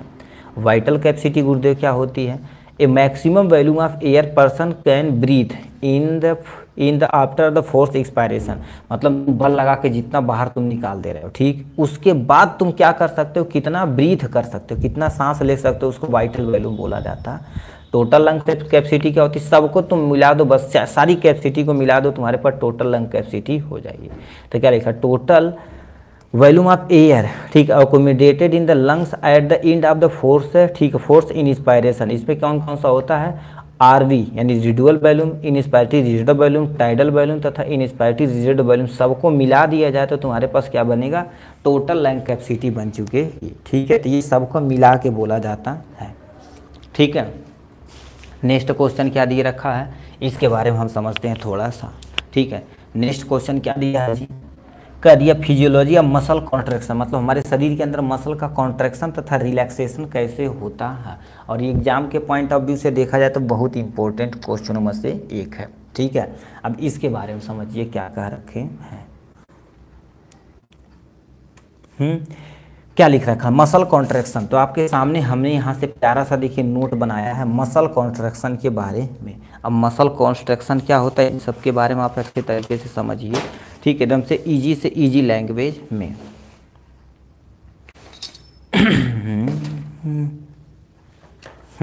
अब मसल कॉन्ट्रैक्शन, जैसे अभी हाथ आप अंदर करिए बाहर करिए, अंदर करिए बाहर करिए, अब कैसे दौड़ पाते हैं, तो इन सबको मेंटेन करने के लिए हमारे शरीर के अंदर मसल कॉन्ट्रैक्शन पढ़ना कंपलसरी है। ठीक है। तो यहाँ पर हम समझ रहे हैं मसल कॉन्ट्रैक्शन क्या होता है। जैसे अभी देखिए ये हमारे पास ऐसे उंगली को मोड़ रहे हैं, तो इसे बताओ मसल को कोई ना कोई खींच रहा होगा, उस तरह से हाथ में होता है, पैर में होता है, सबको खींचने की जिम्मेदारी किसी न किसी पर्सन को दी जाती है, उसी को मसल कॉन्ट्रैक्शन बोलते हैं। तो क्या लिखा, muscle contraction is the complex physiological process that enable movement, ये हमारे पास मूवमेंट को मेंटेन करता है, पोस्चर को और वेरियस फंक्शन, यानी क्या होगा, बॉडी फंक्शन को, जैसे हमारे शरीर के अंदर कोई ना कोई फंक्शन करना है, ठीक है, मसल कॉन्ट्रैक्ट, जब हार्ट को पंप कराना है तो कम यानी कॉन्ट्रैक्ट तथा रिलैक्स होगा तभी तो होगा। तो ये सब जिम्मेदारी किसकी दी जाती है, मसल कॉन्ट्रैक्शन के अंतर्गत होती है। ठीक, it involve the interaction of muscle fibre, इसमें मसल फाइबर इन्वॉल्व होते हैं। कौन कौन से अभी हम आपको बताएंगे, प्रोटीन होते हैं, आयन होते हैं तथा न्यूरल सिग्नल होता है। अब जैसे हम यहाँ पर बैठे हैं, ठीक है, बैठे हैं, तो ये बताओ हमारे मैसेज भेजेगा कि हे तू जा पानी लेके आ, तो बोलेगा मैसेज, तो यहाँ पर जो हार्ट में ये तुम्हारे पास पैर की मसल ये दौड़ के जाएगी, ठीक, तो उसी को मसल कॉन्ट्रैक्शन के अंतर्गत रखा जाएगा। तो न्यूरल सिग्नल जो देगा तभी तो muscle fibre, muscle protein, ion सब भी वर्क करेंगे। ये मसल कॉन्ट्रैक्शन। मसल कॉन्ट्रैक्शन देखा जाए तो 3 तरह होते हैं। सबसे पहले स्केलेटल मसल इनवॉलेंट्री होता है, सॉरी वॉलेंट्री होता है। स्केलेटल मसल जो वॉलेंट्री होता है, वॉलेंट्री के अंतर्गत क्या होता है गुरुदेव, थोड़ा सा इसके बारे में बताइए। वॉलेंट्री मतलब क्या होता है, जो हमारी इच्छा के अनुसार काम करता है उसको वॉलेंट्री बोलते हैं। जैसे अभी हम पैर को मोड़ना चाहें तभी मुड़ेगा, हाथ को मोड़ना चाहें तभी मुड़ेगा। उसके बाद स्मूथ मसल तुम्हारे पास क्या हो जाते हैं, इनवॉलेंट्री, मतलब इसे हम अपनी इच्छा के अनुसार नहीं चला सकते। जैसे किडनी हो गया, लंग्स हो गया, पेट हो गया, आंत हो गया, इसको तुम अपनी इच्छा के अनुसार नहीं चला सकते हो। यहाँ पर कार्डियक मसल तुम्हारे पास क्या होता है, कार्डियक मसल इनवॉलेंट्री होता है, ये भी तुम अपनी इच्छा के अनुसार नहीं चला सकते हो। ठीक है, तो ये हो जाएगा इन सब चीज़ों के बारे में। ठीक, तो ये हो गया। अब इनकी जो प्रोटीन फाइबर वगैरह रहते तो उसके बारे में समझिए। अब ये मसल कॉन्ट्रैक्शन, अब इसकी फिजियोलॉजी मैकेनिज्म को आप अच्छे तरीके से समझिए। ठीक, तो इसको हम थोड़ा सा ऊपर करते हैं, तब यहाँ से हम आपको बताते हैं। तो देखिए एक मसल का प्यारा सा स्ट्रक्चर है, क्या एक मसल का प्यारा सा स्ट्रक्चर है। प्लीज़ स्टेप बाय स्टेप आप सुनिएगा, जितने तरीके से आप अच्छे तरीके से सुनेंगे आप ही के लिए बहुत सूटेबल रहेगा। ठीक है, क्या लिख रखा है, एक मसल को, ठीक है, एक मसल हो गया, मसल के अंदर कौन सा, मसल बंडल आ गया। मसल बंडल के अंदर तुम्हारे पास मसल फाइबर है, अभी जो लिखा था फाइबर, मसल फाइबर हो गया। मसल फाइबर के अंदर तुम्हारे पास क्या होता है, मायोफिब्रिल होता है। क्या होता है, मायोफिब्रिल। मायोफिब्रिल के अंदर तुम्हारे पास थिक और थिन यानी पतली और मोटी तुम्हारे पास यानी मायोफिलामेंट होता है। क्या होता है, मायोफिलामेंट होता है। दोबारा एक बार सुनिए क्या दे रखा है। सबसे पहले हमारे शरीर के अंदर मसल हो गया, मसल के अंदर तुम्हारे पास मसल बंडल हो गया, मसल बंडल के अंदर मसल फाइबर हो गया, मसल फाइबर के अंतर्गत तुम्हारे पास क्या हो गया, मायोफिब्रिल हो गया। अब मायोफिब्रिल के अंतर्गत देखा जाए तो तुम्हारे पास पतले और छोटे और मोटे तुम्हारे पास क्या होते हैं, मायोफिलामेंट होते हैं। ठीक, अब इनको याद रखना, कवर करने के लिए ठीक लेयर होती है। तो मसल को कवर करने वाली तुम्हारे पास क्या होती हैं, एपीमाइसियम बोलते हैं। क्या बोलते हैं, एपीमाइसियम बोलते हैं। मसल बंडल को कवर करने वाली पेरीमाइसियम बोला जाता है। अब मसल फाइबर को तुम्हारे पास है बैंड करने वाले, मतलब उसको कवर करने वाले कौन होते हैं, इंडोमाइसियम बोलते हैं। कि एक दूसरे से मिक्स हो कर रैप्चर ना हो जाए, तो इन सबको मेंटेन करने की जिम्मेदारी इन लेयर को दी जाती है। ठीक है, ये हो गया।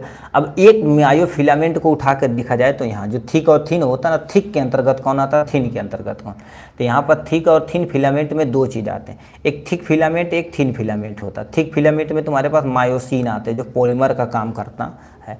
थिन फिलामेंट में एक्टिन आ जाएंगे जिसमें 2 फिलामेंट, और ट्रेप्टोमाइसिन में तुम्हारे पास 2 फिलामेंट। तुम्हारे पास क्या होगा, ट्रोपोनिन, ये देखा जाए तो 2, यानी इसमें भी 3 फिलामेंट इंक्लूडेड होते हैं। ठीक, तो ये हो गया आपके सामने। अब देखिए जो तुम्हारे पास मायोफिलामेंट था, अब मायोफिलामेंट के अंदर क्या क्या चीज़ होती है, थिक कहाँ प्रेजेंट होती है गुरुदेव, थिन क्या होती है, उसके लिए आपको यहाँ पर मैकेनिज्म थोड़ा सा समझना पड़ेगा। तो एक मायोफाइब्रिल का तुम्हारे पास स्ट्रक्चर दिया गया है। तो मायोफिब्रिल में देखा जाए तो स्ट्रक्चर में देखिए ये तुम्हारे पास मसल है, तो मसल के अंदर ये जो इतने मोटे मोटे दिख रहे हैं इसी को थिक मायोफिलामेंट बोला जाता है। क्या, थिक मायोफिलामेंट बोला जाता है। ठीक है, और ये जो तुम्हारे पास जेड लाइन पे थोड़ा थोड़ा निकले हुए पोर्शन उसको यानी थिन मायोफिलामेंट बोला जाता है। क्या बोलते हैं, थिन मायोफिलामेंट बोलते हैं। और ये जो लाइन ऐसी जिग जैग रेड कलर की बनाई गई है इसको जेड लाइन भी कहा जाता है। अभी बहुत सारी इसमें बैंड लाइन और होते हैं, सबको अभी नीचे समझते हैं। तो मैकेनिज्म ऑफ ब्लड कॉन्स्ट्रक्शन देखा जाए 2 थ्योरी पर डिपेंड करती है। पहला स्लाइडिंग फिलामेंट थ्योरी होती है। ठीक, अब लिखना चाहें तो भाई इसी को पूरा एक्सप्लेन कर सकते हैं। कैल्शियम चैनल आयन भी होते हैं, तो ये 2 इसी के अंतर्गत में आते हैं। ठीक, अब देखिए अब इसमें जो हम बताए थे सार्कोलेमा, अब इसी को हम क्या कर देते हैं, इस एक सार्कोलेमा को उठाकर और जूम करते हैं और जूम करके इसके अंदर देखते हैं एक्चुअली मसल कॉन्ट्रैक्शन कैसे होता। तो सार्कोलेमा आपके सामने, सार्कोमियर, तो सार्कोमियर आपके सामने हमने यहाँ दिया गया, सार्कोमियर में ये हो गया। अब जो रेड कलर का बनाए थे उसको जेड लाइन बोलते थे, ये जो निकला हुआ पोर्शन इसको क्या बोलते हैं एक्चुअल में, थिन फिलामेंट बोला जाता है, ठीक, थिन मायोफिलामेंट बोला जाता है। और ये बीच में ये तुम्हारे पास जो पोर्शन है उसको क्या बोला जाता है, ठीक है, इसको किया जाता है, ठीक। अब ये होता कैसे, ध्यान से सुनिए। तो इसमें जो तुम्हारे पास जेड लाइन है ये बहुत इंपॉर्टेंट काम करती है, यही एक दूसरे के ऐसे पास जाती है, एक दूसरे से पास जाएंगे और अपना काम फंक्शन करती है, ठीक है। तो क्या लिख रखा है, देखिए ये आपके सामने जेड लाइन और बीच में तुम्हारे पास क्या होता है, ये और ये थिक लाइन है, इसके बीच में इतना जो जगह रहता है उससे ए बैंड बोला जाता है। इनके बीच में देखा जाए तो जेड लाइन यहाँ, जेड लाइन यहाँ, इनके बीच में ये जो पतला सा गैप होता है उसको एच जोन बोला जाता है, क्या बोला, एच जोन बोला जाता है। और यहाँ से यहाँ तक की दूरी को क्या बोला जाता है, आई बैंड बोला जाता है, ठीक। अब ये एक दूसरे से ऐसे पास आएंगे, दूर जाएंगे, इससे मसल का कॉन्ट्रैक्शन होगा। तो जेड लाइन कम क्लोजर, मतलब जेड लाइन एक दूसरे के अपने पास आएंगी अथवा आती हैं, ठीक। उसके बाद जेड जोन, यानी जेड जोन क्या होगा, रिड्यूज होगा, मतलब जो तुम्हारे पास, सॉरी एच जोन इतना ज़्यादा था, इतने में इतना ज़्यादा था, इतना। अब बताओ एक दूसरे से पास आएंगे तो ये ना के बराबर हो जाएंगे अथवा ख़त्म हो जाएंगे, फिर अपनी अवस्था में आएगा, फिर बन जाएंगे। आई बैंड शॉर्टर होगा, मतलब जो आई बैंड था जितना ज़्यादा था वो कम हो जाएगा, बट ए बैंड पे कोई चेंजेज नहीं होगी। ए बैंड मतलब ये थिक वाला तो चुपचाप बैठा हुआ है, इसी के ऊपर ये अंदर बाहर, रेड कलर वाले अंदर बाहर जाएंगे, जो बीच में थिक वाला है उससे कोई फर्क पड़ने वाला नहीं है, ठीक। तो ड्यूरिंग द मसल कॉन्ट्रैक्शन के सार्कोमियर शो, सार्कोमियर के अंतर्गत क्या होता है, जेड लाइन एक दूसरे के पास आती है, एच जोन एक दूसरे से क्या होते हैं, रिड्यूज होते थे, ठीक है। यानी उसके बाद आई बैंड देखा जाए शॉर्ट और छोटे हो जाते थे, और यानी ए बैंड देखा जाए तो do not changes, A band changes नहीं होता है, ठीक। तो ये हो गया इनके बारे में मसल कॉन्ट्रैक्शन के लिए, ठीक। अब क्या दे रखा है आगे, नंबर कौन सा क्वेश्चन दिया है इसको हम समझते हैं एकदम अच्छे तरीके से, ठीक है, ठीक। मसल कॉन्ट्रैक्शन हो गया। अब हम आ जाते हैं किस नंबर को क्वेश्चन पे, मसल कॉन्ट्रैक्शन हो गया तो हम आ जाते हैं छठा नंबर पे, ABO blood grouping and Rh incompatibility के बारे में आते हैं। तो हमारे पास क्या दे रखा बाबू, सबसे पहले हम समझते हैं ब्लड ग्रुपिंग क्या होती है, तो थोड़ा सा हम समझ लेते हैं ब्लड क्या होता है एक्चुअल में, ब्लड और ब्लड के कंपोनेंट, फिर इसके ग्रुपिंग कौन होते हैं, उसमें कौन सा एंटीजन वगैरह पाए जाते हैं, उसको थोड़ा सा देखेंगे तो छठा नंबर क्वेश्चन खत्म हो जाएगा, ठीक। तो अब हम समझते हैं इसके बारे में, ठीक है।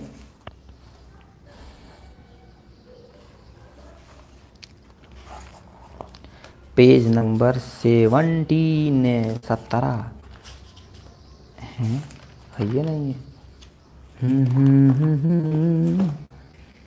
रुक जाइए भाई, ठीक है। पहले ब्लड ग्रुपिंग के बारे में थोड़ा सा नॉलेज ले लेते हैं, ठीक है। भिन्न ब्लड के कंपोनेंट वगैरह को हम नॉलेज में रखते हैं तो काम होगा, ठीक है।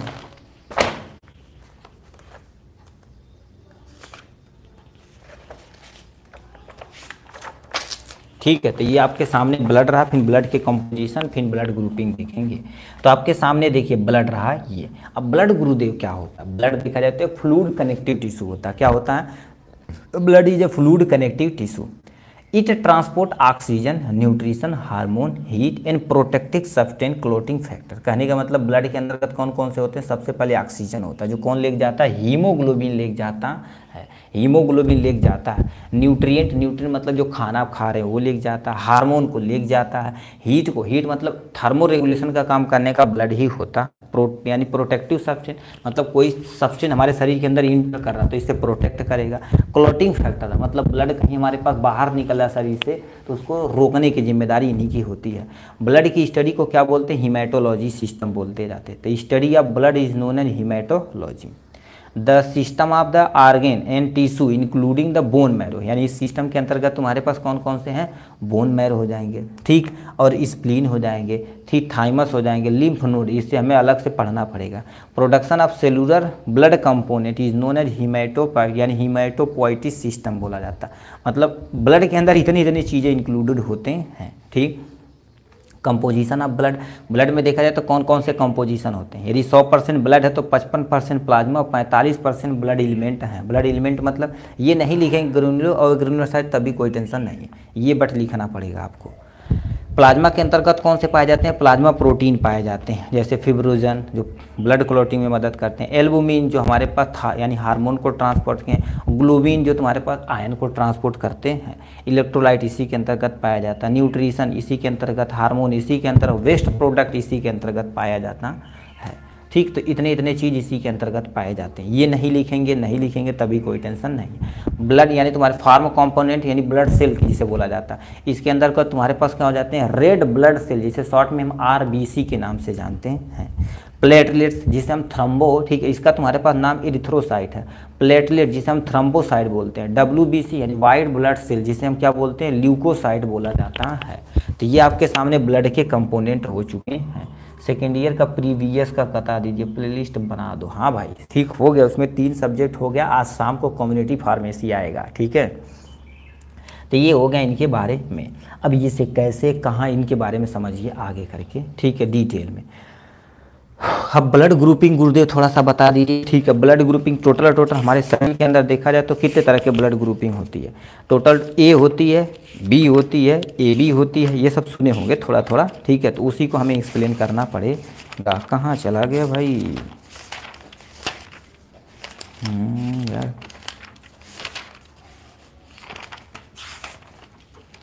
सब कहाँ चला जाता है?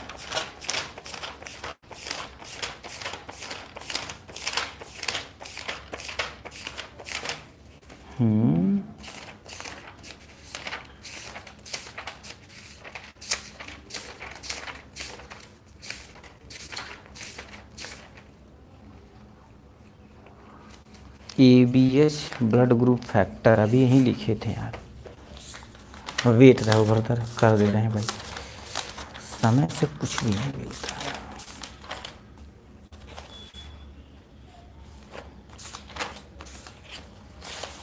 ठीक है, तो यहाँ से दे रखा है, ठीक है। ये तुम्हारे पास ब्लड कंपोनेंट वगैरह देखिए, ये ब्लड कंपोनेंट वगैरह हो गया। अब यहाँ से तुम्हें पास blood group, ABO blood group के बारे में थोड़ा सा बताना पड़ेगा। तो हमारे शरीर के अंदर देखा जाए तो कितने ब्लड ग्रुप हैं? A होता है, B होता है, AB होता है और O, इसीलिए इसका नाम दिया जाता है ABO ब्लड ग्रुप सिस्टम बोला जाता है। तो ये क्या होता है, कैसे होता है, इसको हम एक्सप्लेन करते हैं।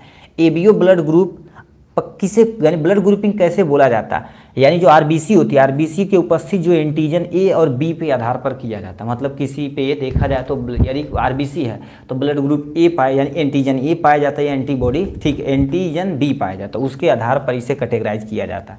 तो वही लिख रखा है ABO ब्लड ग्रुप RBC के सरफेस उपस्थित एंटीजन A और एंटीजन B पे होता है।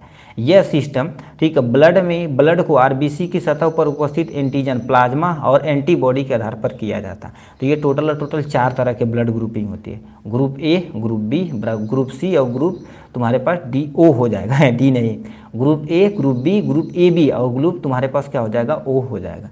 अब ब्लड ग्रुपिंग की डिस्कवरी करने वाले जो वैज्ञानिक थे कार्ल लैंडस्टीनर थे। कौन? कार्ल लैंडस्टीनर थे, ठीक। अब ये तुम्हारे पास हो गया यहाँ से। अब यहाँ से हमें क्या करना पड़ेगा, कौन किसको ब्लड देगा, तो इसके बारे में हमें यहाँ पर एंटीजन और एंटीबॉडी पे हमने डिफरेंस किया है, ठीक। तो ब्लड ग्रुप हो गया, एंटीजन हो गया, एंटीबॉडी एज ए डोनर और एज ए रिसिपिएंट दिया गया है।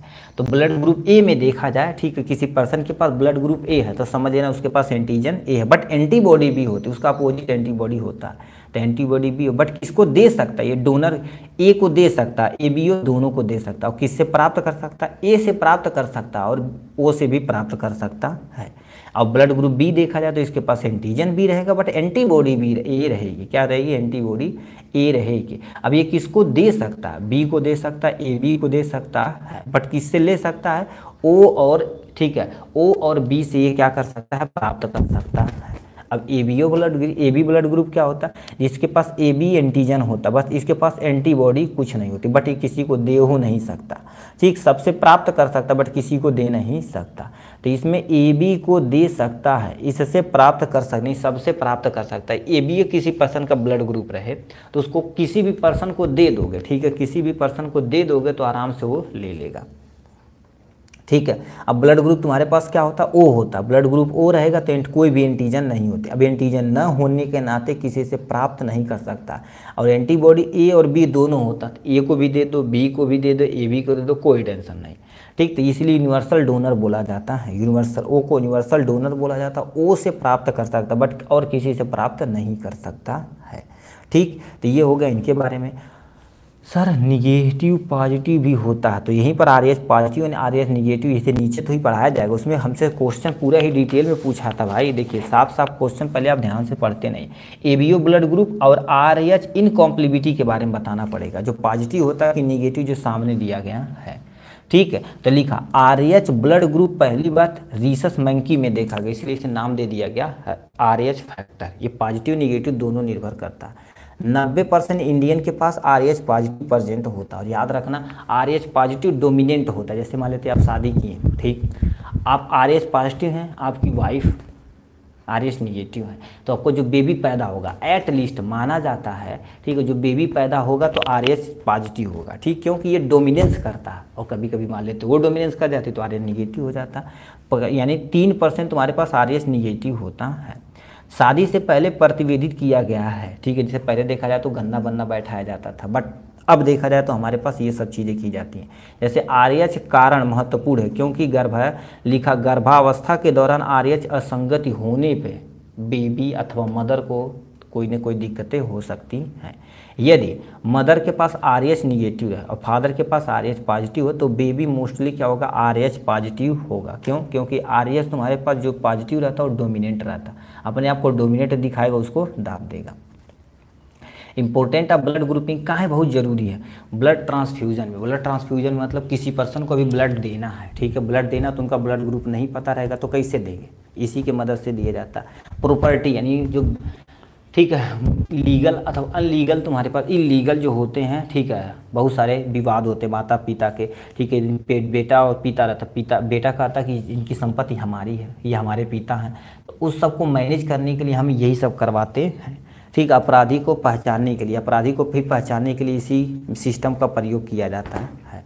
तो ये तुम्हारे पास हो जाएगा इन सब चीज़ के बारे में। ठीक, ये हो गया। अब नेक्स्ट क्वेश्चन हमसे क्या क्वेश्चन पूछा है इसके बारे में आते हैं, इस सबको साइड में करते हैं। क्या लिख रखा, right the right 60 note on any two, मतलब किसी दो पे आपको 60 नोट लिखना पड़ेगा। हम एटलीस्ट चारों बता देते हैं। ठीक है, सबसे पहले प्यूबिटी ग्लैंड पे लिखना पड़ेगा, उसका रोल ऑफ एडीएच यानी एंटी डायूरेटिक हार्मोन के बारे में बताना पड़ेगा। आई यानी आँख के बारे में बताना पड़ेगा। इपिथेलियल टिश्यू के बारे में, किसी के बारे में आपको क्या करना पड़ेगा, चार दिया, किसी दो के बारे में बताना पड़ेगा। हम क्या कर देते हैं, आपको थोड़ा थोड़ा सबके बारे में बता देते हैं। 52 पेज नंबर, ठीक है, कॉपी में 53 52, ठीक है। तो इसमें सबसे पहले हम प्यूबिटी ग्लैंड के बारे में बता देते हैं आपको। ठीक है, यहाँ से देखिए, ये आपके सामने रहा, भाई हो जा तू, ठीक है। तो ये आपके सामने प्यूबिटी ग्लैंड, और ये इसके बारे में यहाँ से दिया गया है। Puberty gland located just below the hypothalamus, मतलब हमारे ब्रेन रीजन पे जो यहाँ से पीछे वाली हड्डी आती है ना, थाई यानी हाइपोथैलेमस होता है, ग्लैंड होती है, उसके जस्ट नीचे, ठीक है, जस्ट नीचे तुम्हारे पास यही पाया जाता है। कौन? Pituitary gland. Pituitary gland also known as master gland. Pituitary gland को क्या बोला जाता है? मास्टर ग्लैंड के नाम से जाना जाता है। Puberty gland divided into 2 part, मतलब प्यूबिटी ग्लैंड 2 पार्टों में डिवीजन होती है। पहला तुम्हारे पास इंटीरियर, दूसरा पोस्टीरियर होता है। अब इंटीरियर पार्ट में कौन सा हार्मोन निकलता, 2-4 हार्मोन नाम बता देंगे, उसका पोस्टीरियर से क्या निकलता, बस काम खत्म हो जाएगा। ठीक, तो ये तुम्हारे पास इंटीरियर पार्ट से देखा जाए तो ग्रोथ हार्मोन निकलता, कौन सा? GH, जिसे हम ग्रोथ हार्मोन को होते हैं। अब हमारे शरीर में ये ग्रोथ को मेंटेन करता है। किसी पर्सन के अंतर्गत यदि किसी भी आदमी में ग्रोथ हार्मोन ज़्यादा निकल जाएगा तो जैजेंटिज्म हो जाएगा। जैसे ग्रेट खली जी हैं, ठीक है, उनके अंदर ग्रोथ हार्मोन ज़्यादा है, और ग्रोथ हार्मोन कम होगा तो आदमी बौना हो जाएगा। ठीक है, FSH यानी follicle stimulating hormone. Follicle stimulating hormone हमारे शरीर के अंदर फॉलिकल लेवल को मेंटेन करता है, जो एग के मैच्योर होने में मदद करता है। थायराइड स्टिमुलेटिंग हार्मोन, मतलब थायराइड को ये मेंटेन करेगा, कम होगा तब हाइपोथायराइडिज्म, ज़्यादा होगा तो हाइपरथायराइडिज्म हो जाएगा। तो उन सबको मेंटेन करने की जिम्मेदारी इसकी TSH की होती है। ठीक, नेक्स्ट में तुम्हारे पास लिखा ACTH यानी एड्रीनो, ठीक है, एड्रीनो कार्टिकोट्रोपिक हार्मोन बोला जाता है। LH जिसे हम ल्यूटेनाइजिंग हार्मोन भी बोलते हैं। ठीक है, लिखा ल्यूटेनाइजिंग हार्मोन भी बोला जाता है। तो ये तुम्हारे पास एंटीरियर पिट्यूटरी ग्लैंड के अंतर्गत होता है। पोस्टीरियर ग्लैंड देखा जाए, पोस्टीरियर रीजन पे तुम्हारे पास कौन सा निकलता है, एडीएच निकलता है, एंटी डायूरेटिक हार्मोन निकलता है, एंटी डायूरेटिक हार्मोन निकलता है, और एक ऑक्सीटोसिन। एंटी डायूरेटिक हार्मोन क्या कर देता है, हमारे शरीर के अंदर यूरिनेशन को मेंटेन करता है, एंटी मतलब ज़्यादा यूरिनेशन हो रहा तो उसको कम करता है। साइटोकाइनिन, साइटोकाइन यानी लिखा है साइटोसिन है, साइटोकाइनिन है। साइटोसिन हमारे शरीर के अंदर देखा जाए तो फीमेल में ज़्यादा पाया जाता है कंपेयर टू मेल। ये करते क्या है, ये से लव हार्मोन भी बोला जाता है। ये हमारे शरीर में, ठीक है, हमारे शरीर में लव को मेंटेन करते हैं, प्यार को मेंटेन करते हैं, बट फीमेल में देखा जाए तो eight the time of birth यानी बेबी बर्थ जब करता है, डिलीवरी के टाइम ये ज़्यादा अमाउंट में होता है, जिससे जो हमारी बच्चेदानी होती है उसको कॉन्ट्रैक्ट किया जाता है और शरीर से बाहर निकाल दिया जाता है बेबी। तो ये तुम्हारे पास थायराइड ग्लैंड के बारे में है। ठीक, नेक्स्ट में हम चलते हैं, नेक्स्ट में आँख के बारे में थोड़ा सा देख लेते हैं। ठीक है, नेक्स्ट में देख लेते हैं आई के बारे में। इसका हम नोट आपको PDF में कोई 2 ही करना है, हम तीनों बता देते हैं, कोई 3 हम बता देते हैं। आई हमारे पास, ठीक है, पेज नंबर 32 पे आ जाते हैं।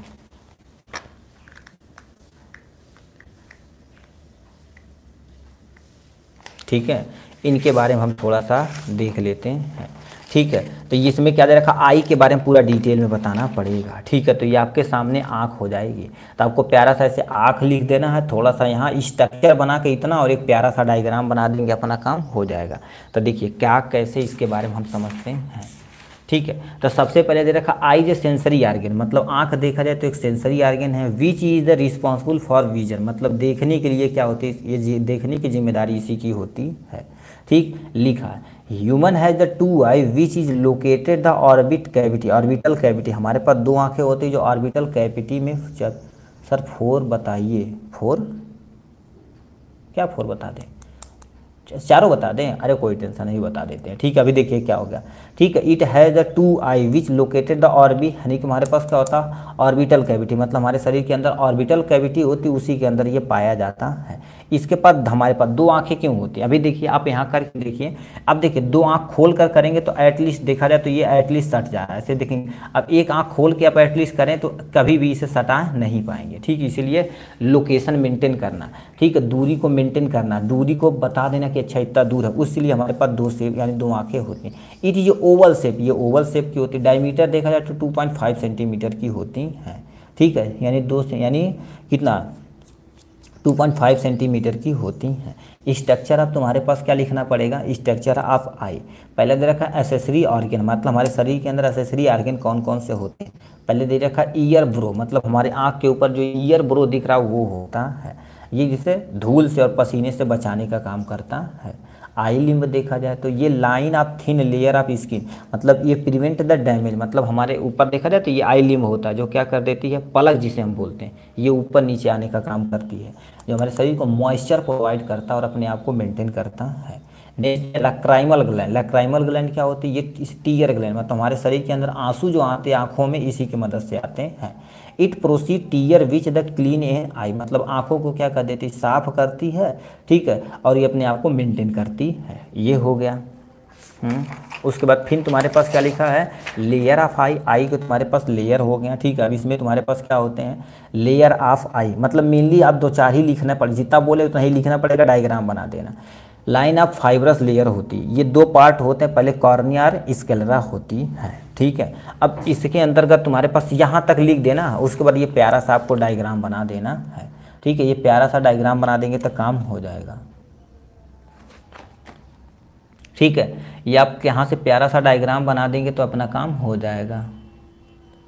ठीक, इसमें देखिए ये हमारे पास ये जो पोर्शन है इसको लेंस बोला जाता है, इसके अंदर जो पानी भरा होता है उसे विट्रस ह्यूमर बोला जाता है। और रेटिना, रेटिना पे ही क्या होती है, तुम्हारे पास जो भी प्रतिबिंब रेटिना पर पड़ती है, आंखों से इधर से आती है रेटिना पर पड़ती है।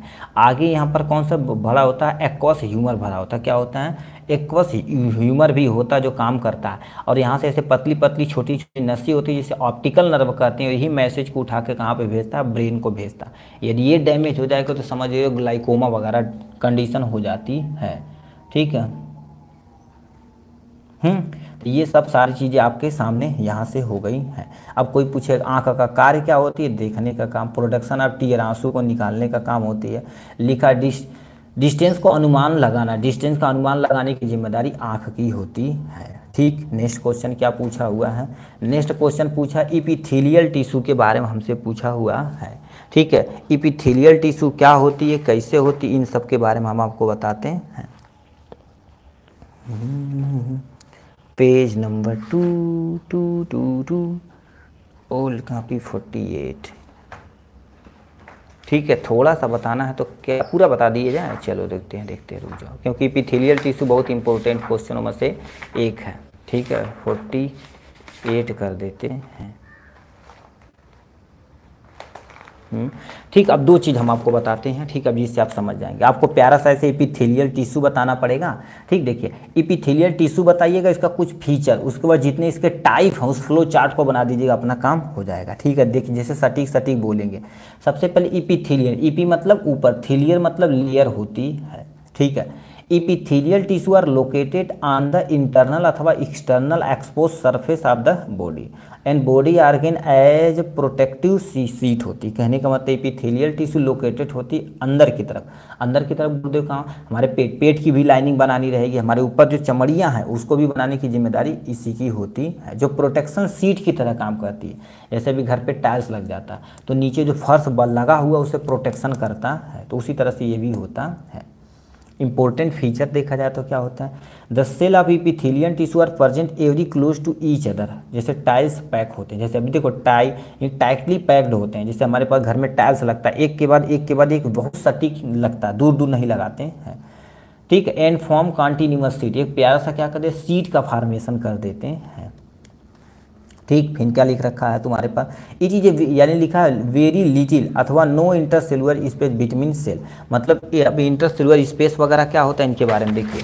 एक हमारे पास एक टिश्यू यहाँ, एक टिश्यू यहाँ, एक टिश्यू यहाँ, दूसरा टिश्यू यहाँ, इनके टिश्यू, तो इनके बीच में ये जो गैप बन रहा है ये ना के बराबर होता, तो वही लिख रखा वेरी लिटिल अथवा no intercellular space between cell के बीच में इंटरसेलुलर स्पेस नहीं होता। The cell of epithelial tissue are place over the thin, ये पतली होती हैं, एक्स्ट्रा सेलुलर होती हैं, फाइब्रस मेम्ब्रेन की बनी होती है, जैसे बेसमेंट मेम्ब्रेन बोलते हैं। बेसमेंट मेम्ब्रेन क्या होती है, जैसे अभी टाइल्स बनाना पड़ेगा तो आपको ऐसे पहले बनाना पड़ेगा नीचे, फिर इसी के ऊपर टाइल्स लगाएंगे। ठीक है, तो जो नीचे लगा हुआ है तो वो कैसा होता है, थिन होता है और एक्स्ट्रा सेलुलर होता है, फाइब्रस मेम्ब्रेन का बना होता है, जो बेसमेंट मेम्ब्रेन कहलाती है। तो आपको इतना लिखना पड़ेगा इपिथेलियल टिश्यू और यहाँ से फीचर। उसके बाद हम आपको जो फ्लो चार्ट दिखाएंगे उसको आपको बताना पड़ेगा। 48 पेज नंबर पे आते हैं। ठीक है, 47, 48 ये आपको क्या करना पड़ेगा, ये देखिए इपिथेलियल, ये वाला आपको फ्लो चार्ट बनाना पड़ेगा। इपिथेलियल को फर्दर डिवीजन किया गया squamous epithelial tissue, cuboidal epithelial tissue, columnar epithelial tissue and ciliated epithelial tissue के बारे में। ठीक, तो आपको इतना लिखना पड़ेगा। जैसे उतना जो लिखें, पहले देखिए इपिथेलियल टिश्यू की डिफिनेशन लिखिएगा। ठीक, उसके बाद आपको ये वाला काम करके, ठीक है, ये वाला काम करके उसे लिख के फीचर लिख के उसके बाद ये फ्लो चार्ट बना देंगे, आपका 3 नंबर कंप्लीट हो जाएगा। तो इस तरह से देखा जाए तो हमने पार्ट ए वाले का था सभी क्वेश्चन को डिटेल में कवर अप कर लिया है। अब इधर जितने भी क्वेश्चन है थोड़ा सा तेज़ी से हम चलते हैं, नहीं तो गड़बड़ हो जाएगा भाई।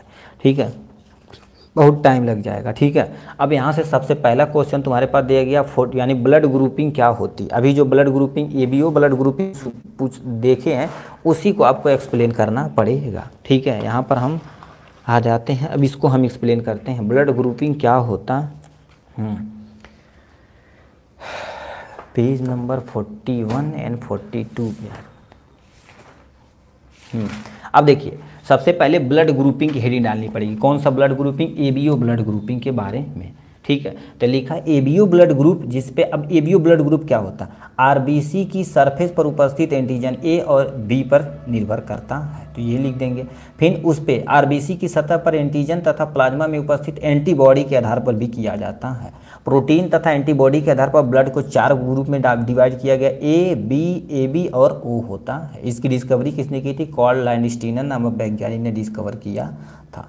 ये होगा ब्लड ग्रुपिंग। और उसके बाद एंटीजन और एंटीबॉडी जो बोल रहे हैं इसको आपको ये फ्लो चार्ट बना दीजिएगा, आपका शॉर्ट नोट हो जाएगा। शॉर्ट नोट मतलब कम से कम 1 पेज आपको लिखना ही लिखना पड़ेगा। तो ये फ्लो चार्ट बना दीजिएगा, अपना काम हो जाएगा। ठीक है, उसके बाद हम आते हैं तुम्हारे पास नेक्स्ट क्वेश्चन क्या पूछा है, लिम्फ नोड के बारे में। ठीक, अब लिम्फ नोड क्या होता है और इसके बारे में थोड़ा सा हमें पूरा डिटेल में देखना पड़ेगा। तो लिम्फ नोड 27 पेज नंबर पे जाना पड़ेगा। लिम्फ नोड, यदि लिम्फेटिक सिस्टम थोड़ा सा पढ़े होंगे तो उसमें आप थोड़ा सा नॉलेज रखे होंगे लिम्फ नोड के बारे में, लिम्फ नोड, स्प्लीन, इन सब के बारे में जाने होंगे। तो ये आपके सामने प्यारा सा लिख रखा, लिम्फ नोड होता क्या है। ठीक है, लिम्फ नोड क्या होता है इसके बारे में हम यहाँ दिए गए हैं। Lymph is also known as lymphatic gland. Lymph को क्या बोला जाता है, लिम्फेटिक ग्लैंड के नाम से भी जाना जाता है। दीज आर स्मॉल, ये क्या होते हैं, स्मॉल होते हैं। ओवल तथा बीन शेप स्ट्रक्चर होता है gland present in the course of lymphatic vessel, मतलब जो लिम्फेटिक वेसल होती है उसी में ये पाए जाते हैं। ठीक है, लिम्फेटिक वेसल में ही पाए जाते हैं। ठीक है, लिम्फेटिक वेसल में पाए जाते हैं। Lymph node are usually distribute, या लिखा डिस्ट्रीब्यूशन इन द ग्रुप, मतलब ये ग्रुप में भी पाए जाते हैं, कईयों संख्या में पाए जाते हैं। छोटे छोटे इसके अंदर तुम्हारे पास कैप्सूल, जिसे हम साइनस वगैरह का नाम देते हैं, उसके अंतर्गत पाए जाते हैं। द मेन, ठीक है, main group of gland are present in the neck, ये नेक रीजन पे, थोरैक्स रीजन पे, एब्डोमेन एंड तुम्हारे पास क्या होता है इस वाले रीजन। क्वेश्चन नंबर 7 का बी भाई उसे आपको नोट में दे दिया जाएगा। ठीक है, ठीक है, अभी देखिए ऑलरेडी लेंदी होता चला जा रहा है। ठीक है, अभी थोड़ा सा तेज से चलेंगे, नोट में उसे हम आपको प्रोवाइड करा देंगे। ठीक है, तो ये तुम्हारे पास क्या होगा, gland present in the neck thorax, तथा तुम्हारे पास क्या होगा, ये एक्चुअल में नेक रीजन पे होना चाहिए। ठीक है, ग्रेन लिख दें, ग्रेन मतलब दाना, इसका आप काट दीजिएगा भाई। ठीक है, ठीक, यहाँ पर पाए जाते हैं। लिम्फ नोड क्या कंटेन करता है। ठीक है, लिम्फ नोड कंटेन क्या करता है, लिखा लिम्फ नोड कंटेन, इसमें तुम्हारे पास लिखा है concave broad called as hilum होता है। अब हाइलम वगैरह क्या होता है इसको आपको बताते हैं।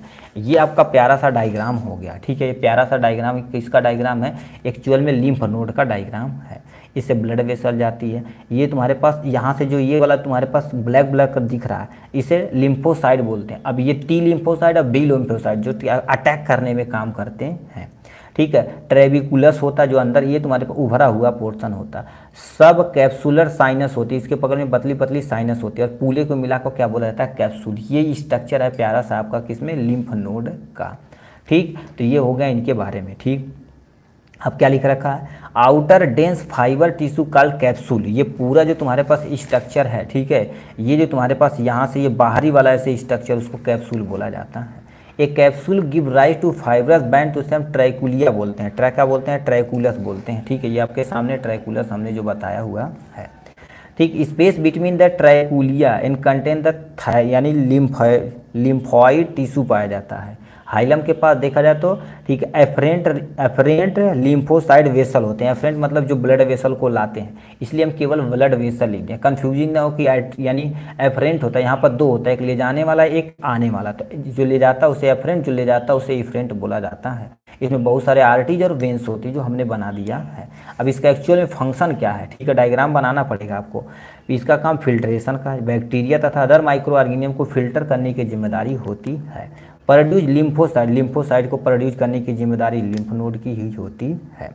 ठीक, तो ये हो गया आपके सामने लिम्फ नोड के बारे में। ठीक, नेक्स्ट में क्या लिख रखा बाबू, यानी फंक्शन ऑफ आरबीसी, मतलब आरबीसी का एक्चुअल में फंक्शन क्या होता है। तो सबसे पहले आरबीसी के बारे में थोड़ा सा नॉलेज दे देना है इनको, उसके बाद आरबीसी के बारे में जब लिख देंगे ना, थोड़ा सा इनका फंक्शन भी लिख दीजिएगा।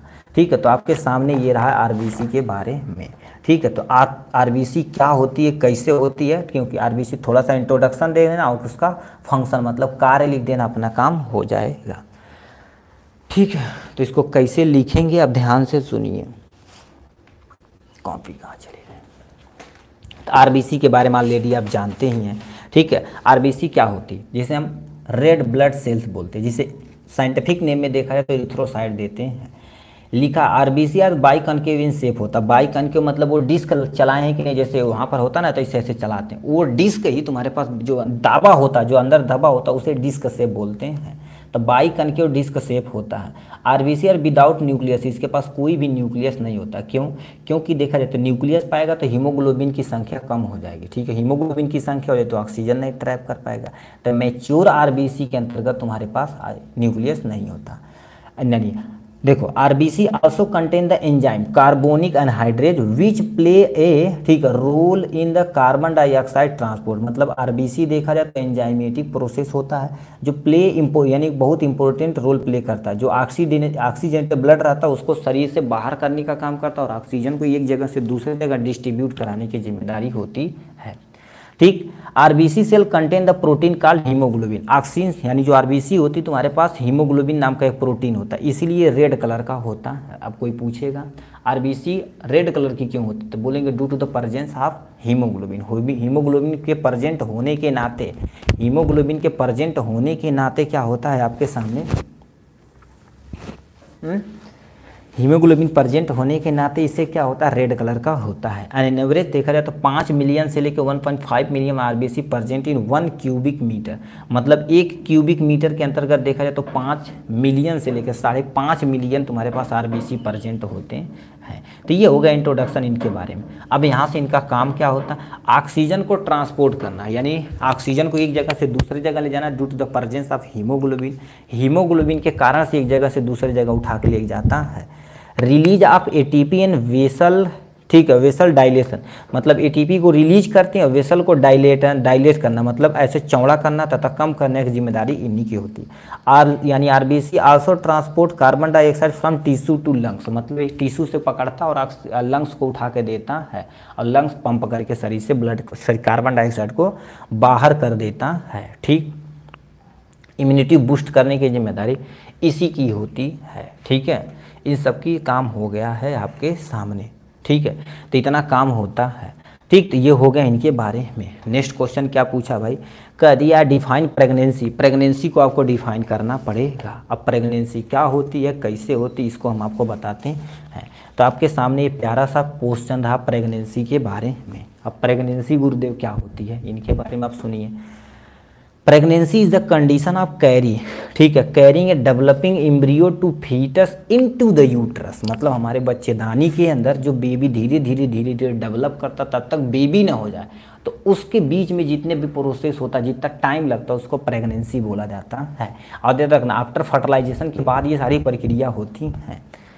Typically last about the 40 week, यानी 40 week from the last menstrual period to children birth. मतलब क्या होगा, जब से देखिए आप सबसे पहले मेंस्ट्रुअल साइकिल आएगा at the time of sexual reproduction. उस टाइम जो फीमेल रहेंगी सेक्स में इवॉल्व होंगी with the help of female की मदद से। जब फीमेल से मदद से जाएंगे तो स्पर्म में जाकर उनके एग को फर्टिलाइज करेगा, तो वहाँ से जब एग को फर्टिलाइज करेगा वहाँ से प्रेगनेंसी स्टार्ट होगी तब तक जब तक बेबी डेवलप बर्थ ना हो जाए, जब तक बाहर ना निकल जाए तब तक। उस कंडीशन को प्रेगनेंसी बोला जाता। During pregnancy the body undergoes insufficient hormonal तथा physical changes to support the fetal growth. मतलब हमारी शरीर के प्रेगनेंसी के दौरान देखा जाए तो हमारे पास शरीर के अंदर फीमेल के अंदर बहुत सारे हार्मोनल चेंजेज होते हैं। ठीक, हार्मोनल चेंज देखें उनके वोमिटिंग होती है, ठीक, बहुत सारी उल्टियाँ वगैरह होती हैं, प्रॉपर दवाइयाँ चलती हैं। तो फिजिकल भी तुम्हारे पास, फिजिकल मतलब क्या होगा, उनका ब्रेस्ट की साइड, नेक वाला रीजन, ठीक है, और तुम्हारे पास ये ठीक है हिप वाला रीजन क्या हो जाए थोड़ा सा इंक्रीज करता है एज टू नॉर्मल। ठीक, ये फीटल ग्रोथ तब करे। अब इसके एम्ब्रियो डेवलप करने के टोटल 3 स्टेप होते हैं। इसीलिए देखेंगे ना, अभी हॉस्पिटल पे जाएंगे तो कहते हैं हॉस्पिटल पे डॉक्टर बोलते हैं 9 महीना बेबी होता, नॉर्मल माना जाता है। ये 2-4-10 दिन हो सकता है। टोटल 3 होता, 3 स्टेप। पहला स्टेप को फर्स्ट ट्राइमेस्टर बोलते हैं, इसको सेकेंड ट्राइमेस्टर बोलते हैं, 3 मंथ, और उसके बाद 3 ये थर्ड ट्राइमेस्टर होता है। तो ये 3 मंथ का होता है। इसमें प्रॉपर बॉडी का चेकअप, एक्सरे, अल्ट्रासाउंड, ब्लड जांच, सारा चीज़ होता है। तो 3 महीने देखा जाता है बेबी कैसा कंडीशन है। तो ही लिख रखा है फर्स्ट ट्राइमेस्टर में देखा जाता है इट इंक्लूड 1 to 12 वीक, मतलब 1 से लेकर 12 वीक तक होता है। ये फर्स्ट ट्राइमेस्टर।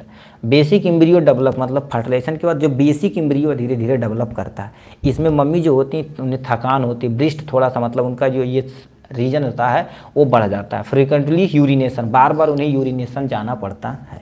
तो ये होगा फर्स्ट ट्राइमेस्टर में। ठीक, हमने नॉर्मल लिखा हुआ है। सेकेंड ट्राइमेस्टर देखा जाए तो 13 सप्ताह से लेकर 26 सप्ताह के बीच में होता है। इसमें फीटस ग्रो रैपिडली, इसमें फीटस बहुत तेज़ी से ग्रो करता है। उसका जैसे नेल वाला रीजन, इंटरनल आर्गन वाला रीजन, ये सब डेवलप करता है। और इसी में आइडेंटिफाई करना पड़ता है। ठीक, आइडेंटिफाई किया जाता है कि बेबी एक्चुअल में मेल है या फीमेल, जो बहुत ही अपराध है। ठीक है, बहुत सारे जैसे इसे खुले रहते हैं, ठीक है, जो अपना काम करवाते हैं अलग से पैसा वगैरह लेके, ठीक है। तो इस पे लिखा रहता है, देखिए अल्ट्रासाउंड जहाँ लिखा रहता है एम्ब्रियो की जांच कराना कानूनन अपराध है, ठीक।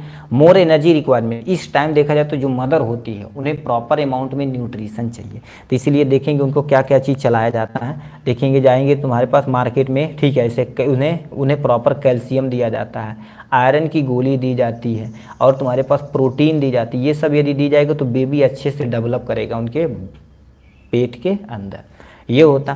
थर्ड ट्राइमेस्टर में देखा जाए तो इंक्लूड 27 टू बर्थ, मतलब क्या होगा, यानी 27 वीक से लेके, ठीक है, 27 वीक से लेके जब तक बेबी बर्थ न कर जाए, पैदा ना हो जाए, तो इस कंडीशन को हम थर्ड ट्राइमेस्टर बोला जाता है, ठीक है। इसमें क्या होता है, टाइम यानी कि इस टाइम फुल्ली बेबी डेवलप हो जाता है, उसके बाद वो डेवलप होने के बाद वो क्या होगा, बर्थ फ्रॉम द, ठीक है, यूट्रस, यानी तुम्हारे पास यूट्रस के द्वारा, ठीक है, ठीक, बाहर वेजाइना के थ्रू बाहर आ जाता है।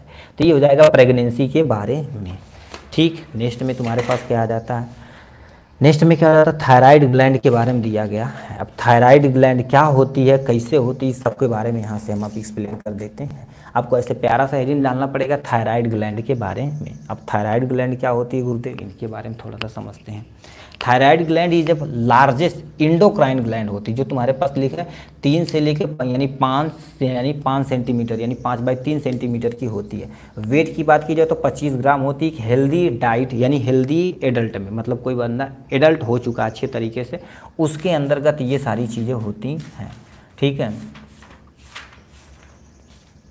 ठीक। अब फिर क्या लिखा, ये चीज़ें तुम्हारे पास ब्राउनिश रेड इन कलर, मतलब ये क्या होती है, ब्राउनिश रेड इन कलर की। लोकेशन की बात की जाए, it is located at neck region, butterfly shape के होते हैं। क्या होते हैं, बटरफ्लाई शेप के होते हैं, हमारे गर्दन रीजन पे पाए जाते हैं। अब स्ट्रक्चर में आपको हूबहू सेम टू सेम आपको ये डायग्राम बनाना पड़ेगा, ठीक है, हूबहू सेम टू सेम आपको डायग्राम बनाना पड़ेगा। देखिए ये जो तुम्हारे पास लैरिंग्स है, यहीं से हमारा आवाज़ प्रोड्यूस हो रही है सबकी दुनिया में, ठीक है। इसी वोकल कार्ड प्रेजेंट होता है जो आवाज़ को प्रोड्यूस करने में मदद करता है।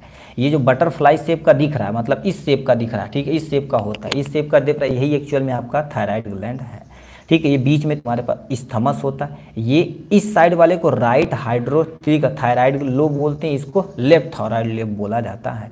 और ये नीचे जो तुम्हारे पास है ट्रैकिया, ट्रैकिया मतलब रिंग नुमा संरचना, अभी फील कर सकते हैं अपने गर्दन पे, देखेंगे रिंग नुमा संरचना बना हुआ है, जिसको हम क्या बोलते हैं, ट्रैकिया बोला जाता है, ठीक। ये हो गया यहाँ से।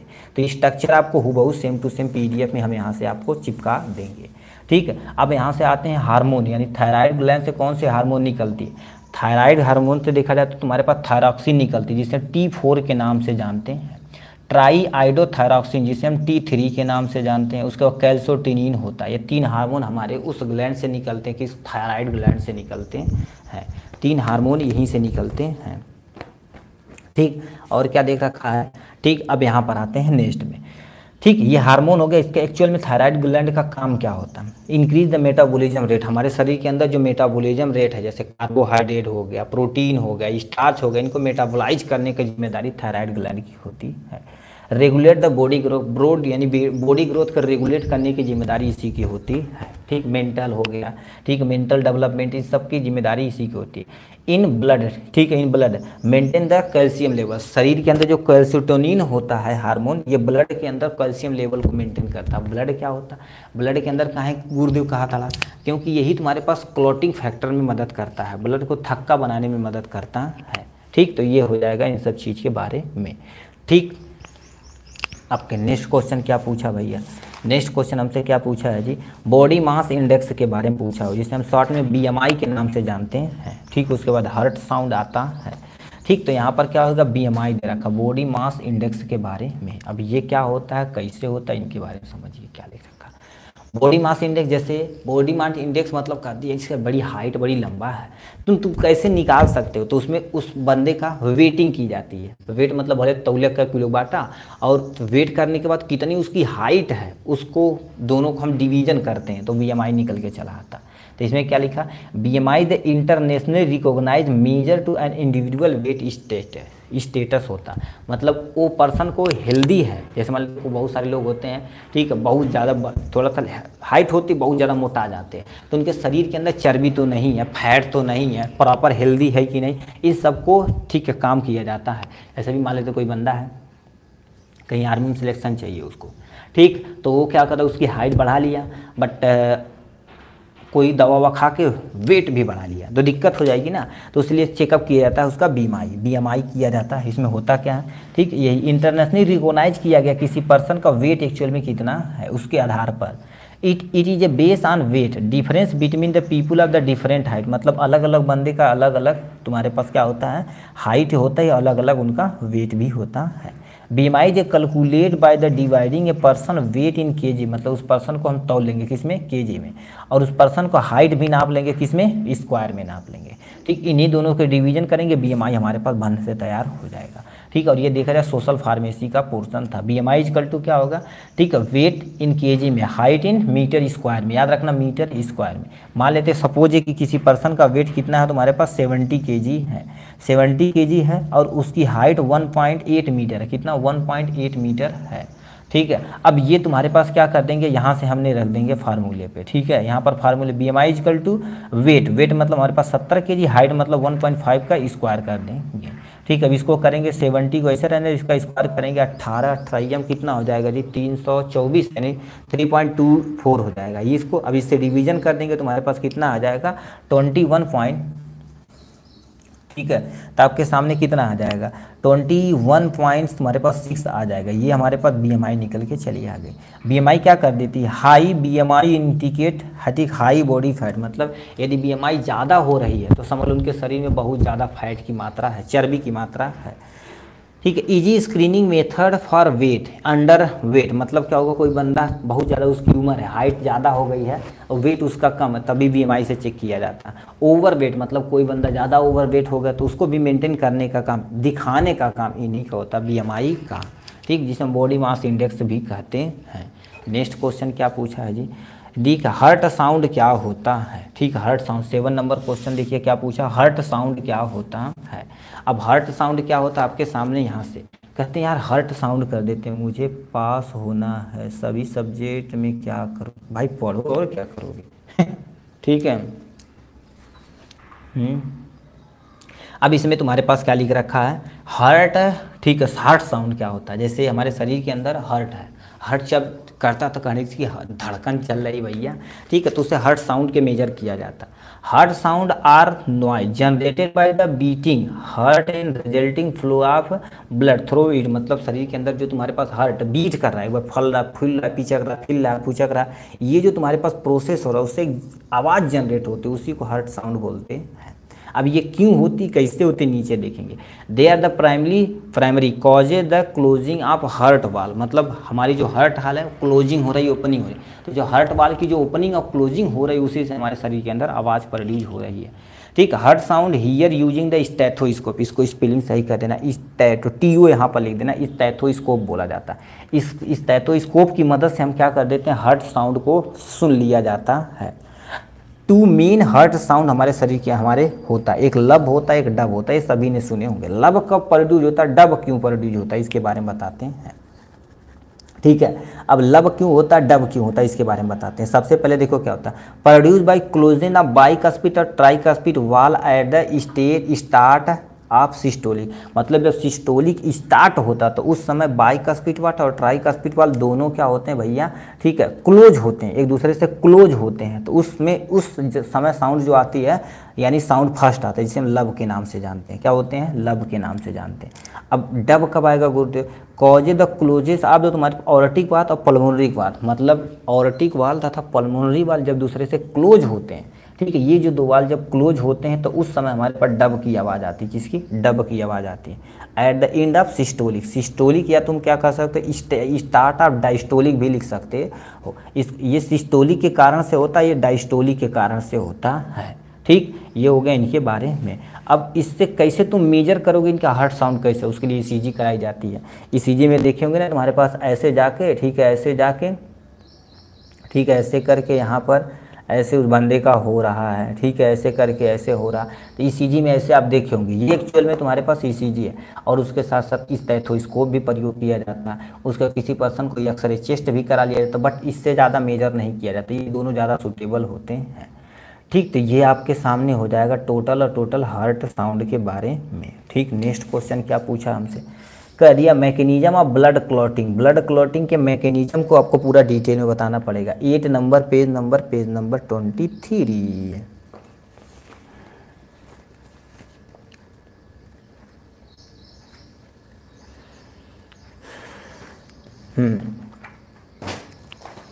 ठीक है, तो ये हमारे पास 2-3 क्वेश्चन और है, इसको हम अच्छे तरीके से देख लेते हैं। ठीक है, देखने के बाद हमारा पूरा पोर्शन ख़त्म हो जाएगा यहाँ से। 23 पेज नंबर, ठीक है, कितना पे है जी, 8वां नंबर। ठीक, मैकेनिज्म ऑफ ब्लड क्लॉटिंग 23 पे तो दूसरा कुछ है, हार्ट बीट। ठीक है, यहाँ पर होगा बाहर कहीं पीछे। कितनी दूर अभी कितनी दूर है हो चंदन तोरा गाँव। ECG page number 23। आपको डायग्राम भी बनाना पड़ेगा भाई।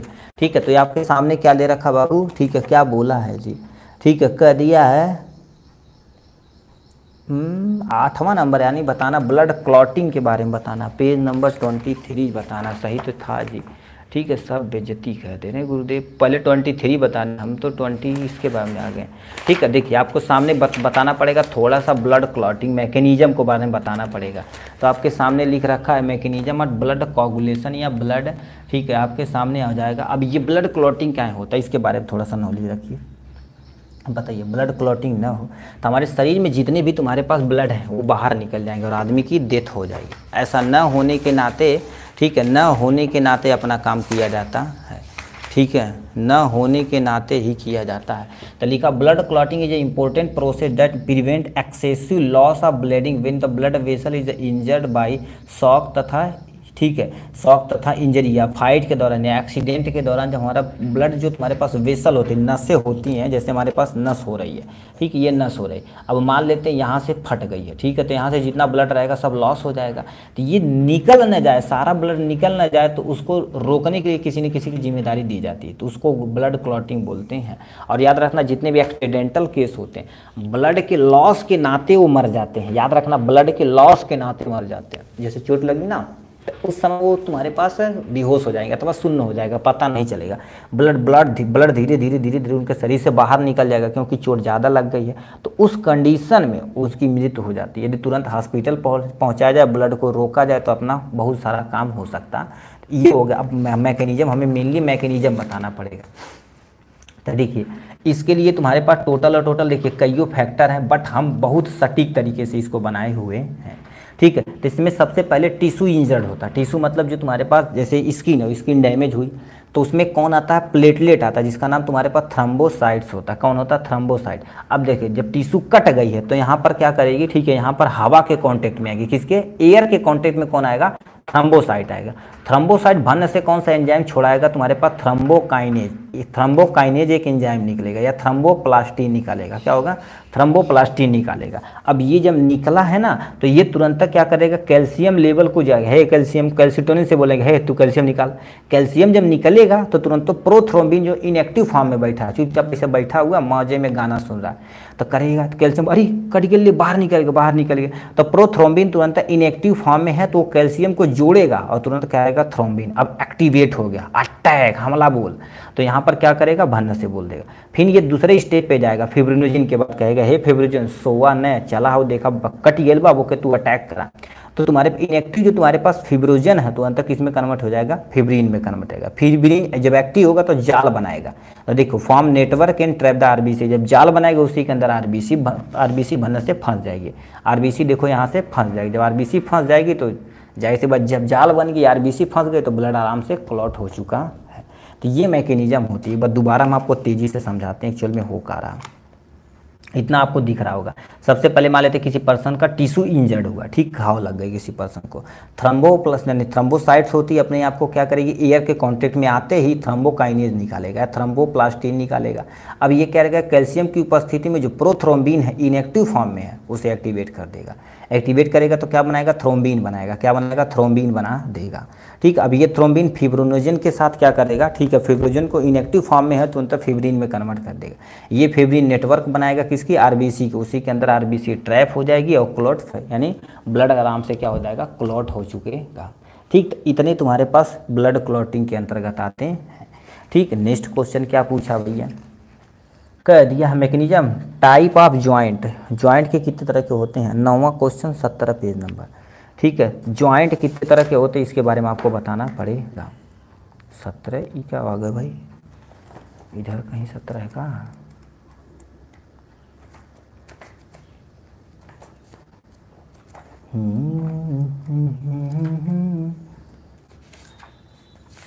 ज्वाइंट,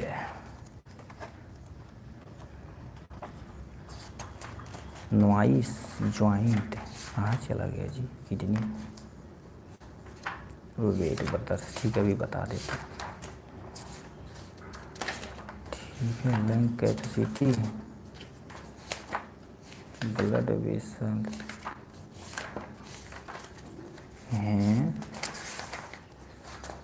कहाँ चला गया जी, ओसियस सिस्टम, इसके अंतर्गत तुम्हारे पास ज्वाइंट में आ जाते हैं। इंडिकुलर, ठीक है, यहाँ से लिया है ज्वाइंट के बारे में। ठीक है, कर दिया ज्वाइंट क्या होता है, टाइप ऑफ ज्वाइंट, पहले बार ज्वाइंट के बारे में थोड़ा सा डिफाइन कर देना। ठीक है, डिफाइन पैकेजिंग, अरे पर पैकेजिंग कैसे, तो सूथुआ में भाई मर दे। ठीक है, क्या बोला था वो फार्माकोस्यूटिक्स में, ठीक है, THAP चला था, तू यार बेइज्जती करा होता था। ठीक है, तो ये तुम्हारे पास क्या होगा, ज्वाइंट, ज्वाइंट के बारे में थोड़ा सा बता देना, इसके टाइप ऑफ ज्वाइंट के बारे में थोड़ा सा एक्सप्लेन कर देना हमें।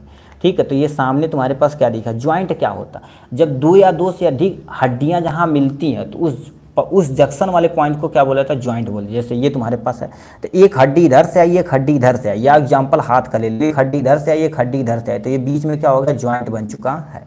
तो लिखा junction between two bone are known as joint बोला जाता है, मतलब दो हड्डियों के बीच में जो जंक्शन होता है उसको क्या बोलता है, ज्वाइंट बोलते हैं। Study of joint is known as arthrology, यानी क्या बोलते हैं, ठीक है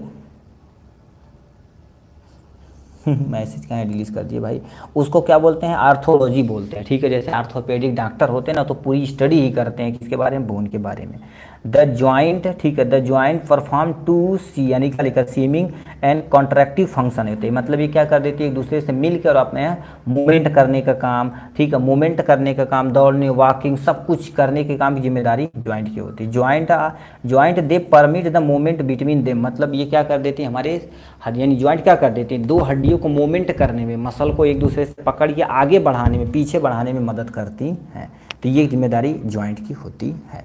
अब क्लासिफिकेशन ऑफ ज्वाइंट, ज्वाइंट को फर्दर किस में ज्वाइन किया गया है, फाइबरस ज्वाइंट जिसे इमूवेबल ज्वाइंट बोलते हैं, कार्टिलेज ज्वाइंट जिसे हम स्लाइटली मूवेबल बोलते हैं, साइनोवियल या फ्री मूवेबल बोलते हैं, ये तुम्हारे पास पूरी तरह से मूव कर सकता है। ठीक, तो ये ज्वाइंट के बारे में हो गया। ठीक है, ये टाइप ऑफ ज्वाइंट, यदि लिखना चाहें तो आप थोड़ा थोड़ा हेडिंग डाल के फाइबरस ज्वाइंट के बारे में थोड़ा सा लिख देंगे।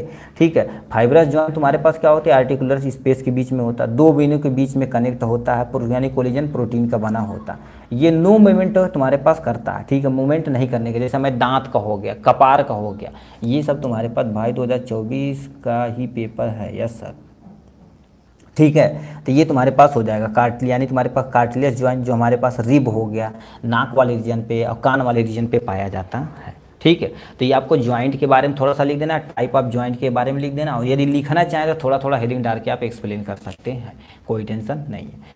यानी बेसिक आप तुम्हारे पास बेसिक आप ईसीजी के बारे में आपको पूरा डिटेल में बताना पड़ेगा। क्या लिख रखा, बेसिक आप ईसीजी, पेज नंबर तुम्हारे पास कितना दिया है, पेज नंबर 51। ईसीजी के बारे में थोड़ा सा आपको बता देते हैं। ठीक है, 51, 52 ईसीजी के बारे में देखिए, ये आपके सामने ईसीजी दिया गया है। ठीक है, आपके सामने ईसीजी दिया गया। ईसीजी क्या होता है, ईसीजी का पहले फुल नेम लिखिए। ईसीजी मतलब इलेक्ट्रोकार्डियोग्राम होता, क्या होता है, इलेक्ट्रोकार्डियोग्राम होता है, ग्राफ मत लिखना, ग्राम होता है। It is the process by the producing recording of electrical activity of heart on the graph paper, मतलब क्या होता है, एक तरह का ऐसी मशीन होती है, एक ऐसा प्रोसेस होता है जो हमारा हार्ट बीट चल रहा है उसको एक पेपर पे हम रिप्रेजेंट करते हैं, पेपर पे रिप्रेजेंट करके उस बंदे को दे देते हैं। ऐसा आता है, इसको हमारी स्टडी करने के लिए बढ़िया इस पर डॉक्टर होना चाहिए, जो MBBS US लोग कर पाते हैं। ठीक, ये हो गया। It is made up by the, ठीक है, मेडअप एंड द इंस्ट्रूमेंट काल तुम्हारे पास कार्डियोग्राम, इसको क्या बोलते हैं, जिससे किया जाता है उसका नाम तुम्हारे पास कार्डियोग्राम होता है। The process of the process electrocardiography, electrocardiography कराया जाता है, जिससे पता चल जाता है। जैसे मान लेते हैं अभी किसी कोई पर्सन है, ठीक है, वो सांस सही से नहीं ले पाते, ईसीजी करवा देंगे तो कहीं हार्ट में कहीं थोड़ा सा फॉल्ट तो नहीं है। जैसे किसी पर्सन को हार्ट अटैक आया हुआ, एक बार आया, 2 बार आया, 3 बार आया, ठीक है, तो उसको काहे रुक रुक के आ रहा है, तो हार्ट में कोई ना कोई दिक्कतें होंगी, तो उसको मेंटेन करने के लिए, यानी मेंटेन मतलब जानकारी करने के लिए ईसीजी कराया जाता है। तो ये वाला तुम्हारे पास क्या होता है, ये वाला पहला P Q R S और ये T होता है, ठीक। तो ये तुम्हारे पास फ्लो चार्ट आप बना दीजिएगा, इतना लिख दीजिएगा, ठीक है, अपना काम हो जाएगा। और भी बना बना कर आप लिख सकते हैं, कोई टेंशन नहीं है, ठीक। ये हो गया। लास्ट में तुम्हारे पास लिखा किडनी, यानी फंक्शन ऑफ किडनी, किडनी के एक्चुअल में फंक्शन क्या होता है। तो थोड़ा सा सबसे पहले किडनी के बारे में एक्सप्लेन करेंगे आपको अच्छे तरीके से, ठीक है। किडनी के बारे में थोड़ा सा एक्सप्लेन करेंगे, उसके बाद स्ट्रक्चर देखेंगे, उसका फंक्शन देख के काम खत्म कर देंगे। तो क्या लिखा है the kidney 2 bean shape organ located the each, ठीक है, लिखा on either side of spinal below the rib cage, मतलब जो हमारे पास ये रीढ़ की हड्डियाँ इसके इधर उधर दोनों साइड पे हमारे पास क्या हो जाती हैं, ये पाई जाती हैं किडनी, जो किस शेप की होती हैं, बीन शेप की होती हैं। बीन मतलब जो तुम्हारे पास राजमा के दाने के समान संरचना होती है। Million of nephron present in kidney, मतलब हर एक किडनी में बहुत सारे छोटे छोटे नेफ्रॉन रहते हैं, ठीक है, जो एक्चुअल में फिल्ट्रेशन का काम वही करते हैं। जैसे चाहे छल्ली में छोटे छोटे छिद्र होते हैं ना, उसी तरह से हमारे पास किडनी में बहुत छोटे छोटे नेफ्रॉन प्रेजेंट होते हैं, ठीक। Structural and functional unit of kidney known as nephron, उसको क्या बोला जाता है, नेफ्रॉन बोला जाता है, ठीक। अब यहाँ से हम क्या कर देते हैं, प्यारा सा स्ट्रक्चर बनाते हैं, किसके बारे में, किडनी के बारे में, ठीक है। ये हमारे पास क्या हो जाएगा, एक प्यारा सा किडनी, एक किडनी, और दूसरा हमारे पास क्या हो जाएगा आपके सामने, ये दूसरा किडनी हो जाएगा, ठीक। अब यहाँ से एक नस आती है, ठीक है, जो अशुद्ध ब्लड को लेकर आती है, क्या हो गया, अशुद्ध ब्लड को लेकर आती है, और एक ऐसे ब्लड होता है, ठीक है, एक ऐसे ब्लड होता है, ठीक है। तो एक से मान लेते हैं तुम्हारे पास ब्लड आ रही है, एक से प्योर फिल्टर करके हमारे शरीर में जा रही है। यहाँ पर बहुत सारे नेफ्रॉन प्रेजेंट होते हैं, ऐसे एक नली होती है, इसको, ठीक है, एक इसका नाम दे दिया जाता है किडनी बोला जाता है, ठीक है। ये जो नस आ रही है यहाँ पर पेशाब की थैली में आएगी, यहीं पर हमारे पास क्या होती है, एक पेशाब की थैली होती है, ठीक। ये तुम्हारे पास जो आ रहा है इसे क्या बोलते हैं, यूरेटर बोलते हैं, यूरेटस ना, यूरेटर मतलब बच्चेदानी हो जाएगी, यूरेटर बोलते हैं। इसको क्या बोला जाता है, यूरिनरी, ठीक है, यूरिनरी ब्लैडर बोला जाता है, क्या बोलते हैं, यूरिनरी ब्लैडर बोलते हैं। और ये तुम्हारे पास क्या हो जाएगा, यूरेथ्रा होता है। तो इतने तुम्हारे पास किडनी के पार्ट होते हैं। देखिए इसमें किडनी में जो तुम्हारे पास फिल्टर होकर ब्लड खून यानी फिल्टर होकर क्या बन रहा है बाबू, यूरिन बन रहा, पेशाब बन रहा है, ठीक है। पेशाब यूरेटर के द्वारा इस थैली में चला आता है, अब 1 से लेकर 1.5 लीटर तक स्टोरेज करता है। जब ज़रूरत होती तो मैसेज भेजता हमारा ब्रेन कि भैया पेशाब निकालो, तो बाहर कर दिया जाता। एक यूरिन की बात की जाए, पेशाब में देखा जाए तो तुम्हारे पास 95% तुम्हारे पास क्या होता है, वाटर प्रेजेंट होता है, और 2% देखा जाए तुम्हारे पास क्या होता है, यूरिया प्रेजेंट होता, 2% देखा जाए तो क्या होता है, यूरिक एसिड प्रेजेंट होता, और 1% देखा जाए तो आयरन वगैरह बहुत सारी चीज़ें अदर चीज़ें प्रेजेंट होती हैं। एक यूरिन के अंतर्गत इतनी चीज़ें होती हैं, ठीक। अब इसका एक्चुअल में काम क्या है गुरुदेव, थोड़ा सा इसके बारे में बता दीजिए। तो ये किडनी का कईयों काम है, रेगुलेशन ऑफ ब्लड प्रेशर, इनके शरीर में, हमारे शरीर में एक रास मैकेनिज्म होती है, क्या होती है, रास मैकेनिज्म, अभी आप पढ़े हैं आगे, ठीक है, जो ब्लड प्रेशर को मेंटेन करता है, ब्लड को रेगुलेट करने की जिम्मेदारी इन्हीं की होती है। जो ये देखिए ब्लड प्रेशर को मेंटेन करता विद द हेल्प ऑफ रास मैकेनिज्म, इससे करता है। ब्लड को पीएच को मेंटेन करना इन्हीं की जिम्मेदारी होती है। रेगुलेशन ऑफ ब्लड वॉल्यूम को मेंटेन करना इन्हीं की जिम्मेदारी होती है, ठीक है। रेगुलेट द ऑस्मोलैरिटी, मतलब हमारे शरीर के अंदर ऑस्मो रेगुलेशन का काम यही करता है। वेस्टेज को रिमूव करना, क्योंकि हमारे शरीर में बहुत सारे वेस्टेज हैं, उनको रिमूव करने की जिम्मेदारी किसकी होती है, इन्हीं किडनी की होती है। तो इस तरह से देखा जाए तो हमने पार्ट ए पार्ट बी पूरी तरह से कंप्लीट कर लिया है। अब बचा हुआ तुम्हारे पास पोर्शन, जिसको हम क्या बोलते हैं, पार्ट सी बोलते हैं, पार्ट सी बोलते हैं। अब इसको कैसे, कहाँ, इस सब को हम अच्छे तरीके से यहाँ पर सॉल्व करते हैं। क्या लिख रखा है यहाँ से, अब इसमें क्या लिखा, मल्टीपल चॉइस क्वेश्चन हो सकता, फिल इन द ब्लैंक हो सकता, 1 वर्ड में हो सकता, कुछ भी हो सकता। टोटल 20 रहते हैं, इसमें कुछ भी हो सकता है, ठीक। अब कॉन्सनट्रेट हो के आप अच्छे तरीके से सुनिए, कह दिया है जो भी बताया जाएगा प्लीज़ आप नोट करेंगे तो आप ही के लिए ज़्यादा सूटेबल रहेगा। इसमें कह दिया how many bone are there present in human body, मतलब यदि ह्यूमन बॉडी के अंतर्गत, शरीर के अंतर्गत देखा जाए तो कितने बोन होते हैं। अब कमेंट बॉक्स में भर भर लिखना, जो हम बोल रहे हैं यदि आता है तो कमेंट बॉक्स में तैयार हो जाइए लिखने के लिए, ठीक है, रेडी हो जाइए भाई। कह दिया हमारे शरीर के अंतर्गत कितने हड्डियाँ पाई जाती हैं, 66 हड्डियाँ या 106 हड्डियाँ या 206 या तुम्हारे पास 156। कितने लोग ऐसे हैं जिसको इसका आंसर करेक्ट लिख के दिखाते हैं। चलिए भाई लिखिए भाई, ठीक है, देखते हैं कितने लोग एक्टिव हैं, ठीक है, जो कितने लोग ऐसे पर्सन हैं जो एक्टिव हैं। पहले दे रखा हाउ मनी, ठीक है, लिखा how many bone there is present in human body, मतलब हमारे शरीर के अंदर कितनी हड्डियां पाई जाती हैं। पहला ऑप्शन में 66, 106, 206, 156। आप तो कुछ ही नहीं लिख रहे हैं यार एकदम से, ठीक है, अलैया आदमी, चलो कोई टेंशन नहीं, ठीक है। तो यहाँ पर नंबरिंग डाल के सबका आंसर लिखते हैं। पहले का तुम्हारे पास क्या हो जाएगा आंसर, 206 हड्डी हो जाएगी, क्या हो जाएगी 206 हड्डी। कौन सा ऑप्शन सही है, यानी सी वाला option is the correct option हो जाएगा। दूसरा नंबर क्वेश्चन क्या पूछा है, दूसरा नंबर क्वेश्चन में क्या पूछा है, end the menstrual cycle is called the following. आपको बता देते हैं, थोड़ा सा और नॉलेज आपको दे देते हैं। यदि देखा जाए यानी मेंस्ट्रुअल साइकिल, जब मेंस्ट्रुअल साइकिल स्टार्ट होती है तो उस कंडीशन को एक नाम दिया जाता है जिसको हम मेनार्ची नाम देते हैं, ठीक है। यदि मेंस्ट्रुअल साइकिल इंड होती है eight the time of 50 to 60 यानी 60 साल के बाद या 50 साल के बाद, तो उससे क्या बोला जाता है, मीनोपॉज बोला जाता है। क्या बोलते हैं, मीनोपॉज बोला जाता है। दो चीज़ होती है, यदि मेंस्ट्रुअल साइकिल स्टार्ट होती है फीमेल में, लड़कियों में, ठीक है, तो उसे मेनार्ची बोलते हैं। यदि इंड होती है तो उसे मीनोपॉज बोलते हैं। तो इसमें क्या लिखा, मेनार्ची स्टार्ट होता, इंड हमसे कहा इंड ऑफ मेंस्ट्रुअल साइकिल, यानी menopause, menopause is the correct option हो जाएगा। तो यानी आपका सामने दूसरे का बी वाला करेक्ट ऑप्शन हो जाएगा, दूसरे का बी वाला करेक्ट ऑप्शन हो जाएगा। तीसरा नंबर क्वेश्चन क्या पूछा है, इतने लोग हैं कोई कमेंट में बॉक्स में कुछ नहीं लिख रहा है, इससे लोग हैं यार। How many type of blood group are present, एक होता है, दो होता है, तीन होता है या चार होता है, बताइए ब्लड ग्रुप कितनी तरह का होता है। अभी आपको बोले हैं ब्लड ग्रुप ए होता है, ए बी होता है और तुम्हारे पास बी होता है, ठीक, और ब्लड ग्रुप ओ होता है। 1 2 3 4 टाइप में होते हैं, तो 4 मतलब डी वाला ऑप्शन करेक्ट ऑप्शन हो जाएगा। चौथा नंबर क्वेश्चन क्या पूछा है, ठीक है, चौथा नंबर क्वेश्चन क्या पूछा है, where do the majority of digestive system process occur, मतलब सबसे ज़्यादा डाइजेस्टिव प्रोसेस कहाँ देखने को मिलता है, स्मॉल इंटेस्टाइन, लार्ज इंटेस्टाइन या स्टमक या सन ऑफ सम, यानी नन ऑफ दी। सबसे ज़्यादा यानी जो तुम्हारे पास डाइजेस्टिव प्रोसेस होता है सबसे ज़्यादा स्मॉल इंटेस्टाइन में किया जाता है, यदि एक्चुअल में होता है ये किया क्या जाता है, ठीक। तो small intestine is the correct option हो जाएगा, ठीक है। तो यानी चौथे का ए वाला ऑप्शन करेक्ट हो जाएगा, चौथे का ए हो जाएगा करेक्ट, ठीक है, चौथे का ए वाला करेक्ट हो जाएगा, ठीक है। पांचवा नंबर क्वेश्चन क्या पूछा, इधर पलट के देखते हैं। पांचवा नंबर में क्या क्वेश्चन पूछ दिया जी, ऑल द फॉलोइंग, ठीक है, component of urinary system except, मतलब ये कह दिया है यूरिनरी सिस्टम के अंतर्गत कौन कौन है, ठीक है, एक्सेप्ट किसको छोड़ दिया जाए। किडनी देखा जाए तो यूरिनरी सिस्टम के अंतर्गत आता है, अभी देखें। यूरेथ्रा भी देखा जाए तो किडनी इसी के अंतर। यूरेटर देखा जाए तो हम देखें।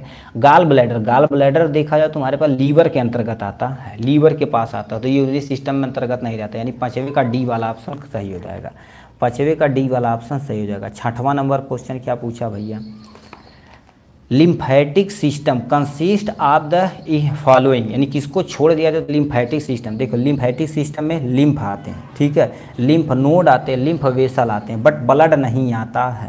तो यानी छठे का ए वाला option is the correct option हो जाएगा, छठे का ए वाला option is the correct option हो जाएगा। सातवां नंबर क्वेश्चन क्या पूछा है, सातवां नंबर हमसे क्वेश्चन क्या पूछा, इस पे बारे में आते हैं। वाट make the muscle B strong, तुम्हारी मसल कैसे स्ट्रांग हो सकती है, यदि डाइट करेंगे तब, या सोएंगे तब, यानी स्लीपिंग करेंगे तो, फूड खाएंगे तो, या एक्सरसाइज करेंगे तो। यदि हम प्रॉपर एक्सरसाइज जिम वगैरह करेंगे तो हमारी मसल स्ट्रांग हो जाएगी। तो यानी सातवें का डी वाला ऑप्शन करेक्ट हो जाएगा, सातवें का डी वाला ऑप्शन करेक्ट हो जाएगा। आठवां नंबर क्वेश्चन क्या पूछा, इसके बारे में आते हैं। आठवां नंबर क्या क्वेश्चन पूछा है, lungs are cover by the 2 layer membrane, मतलब लंग्स हमारे 2 लेयर, ठीक है, 2 लेयर से मेम्ब्रेन से कवर होती है, उसको क्या नाम दिया, उसका नाम प्लूरा दिया जाता है, उसका नाम क्या दिया जाता है, प्लूरा नाम दिया जाता है। क्या नाम देते हैं, प्लूरो नाम दिया जाता है। 9वां नंबर क्वेश्चन क्या पूछ दिया है, 9वां नंबर पे चाहते हैं, कर दिया what is the name of bone cell, bone cell का एक्चुअल में नाम क्या है। अभी स्टडी ऑफ बोन को हम क्या बोलते हैं, ऑस्टियो यानी आर्थोलॉजी बोलते हैं। इस तो क्या इस जब हमारे जो हड्डियां होती हैं किसके बनी होती हैं, उस सेल का नाम तुम्हारे पास एस्टियोसाइट होता है। एस्टियोसाइट सेल होते हैं जो यानी हड्डी के यानी बोन के निर्माण में मदद करते हैं। ठीक है, 10वां नंबर क्वेश्चन क्या पूछा भाई, इसके बारे में चलते हैं। 10वां नंबर क्या क्वेश्चन पूछा, आरबीसी सेल आर कॉल्ड, मतलब आरबीसी को किस नाम से और भी जानते हैं। आरबीसी को रेड ब्लड सेल यानी इरिथ्रोसाइट बोलते हैं, इसलिए बोले साइंटिफिक नेम याद रखना पड़ेगा। ठीक है, इसको क्या नाम दिया जाता है, इरिथ्रो। ठीक है, ठीक है, इरिथ्रोसाइट नाम दिया जाता है। ठीक है, 11 नंबर क्वेश्चन, इसको ही आरबीसी नाम दिया कहते हैं। रेड ब्लड सेल को क्या बोलते हैं, इरिथ्रोसाइट बोलते हैं। ठीक, 11 number, which instrument is use to measure blood pressure in human, मतलब ऐसा कौन सा इंस्ट्रूमेंट है जो ब्लड प्रेशर ह्यूमन का ब्लड प्रेशर को मेजर करने के लिए प्रयोग किया जाता है। बताइए तुरंत आप कमेंट बॉक्स में देखिए कितने लोग बताते। कहने का मतलब वो जो नहीं आता, यहाँ पर पट्टा बांध दिया जाता हमारे हाथ में और ऐसे पंप कर दिया जाता है जो ब्लड प्रेशर से मेजर किया जाता है, जो 120 से ले अभी 120 और 80 में बचाता, उसका एक्चुअल में नाम क्या है। ठीक है, अरे जितने लोग भाई ऑनलाइन हो तो उससे तो कम से कम लाइव जो उसका तो नाम कम से कम लिख दीजिए। ठीक है, उसका नाम क्या है एक्चुअल में आप कमेंट बॉक्स में लिख के दिखाएंगे। 11वें नंबर का। 12 नंबर, विच टिश्यू सपोर्ट अदर टिश्यू, ठीक है, एंड बाइंड दे यानी देम टुगेदर, मतलब ऐसे कौन सा टिश्यू है जो एक दूसरे से पकड़ के रखता है।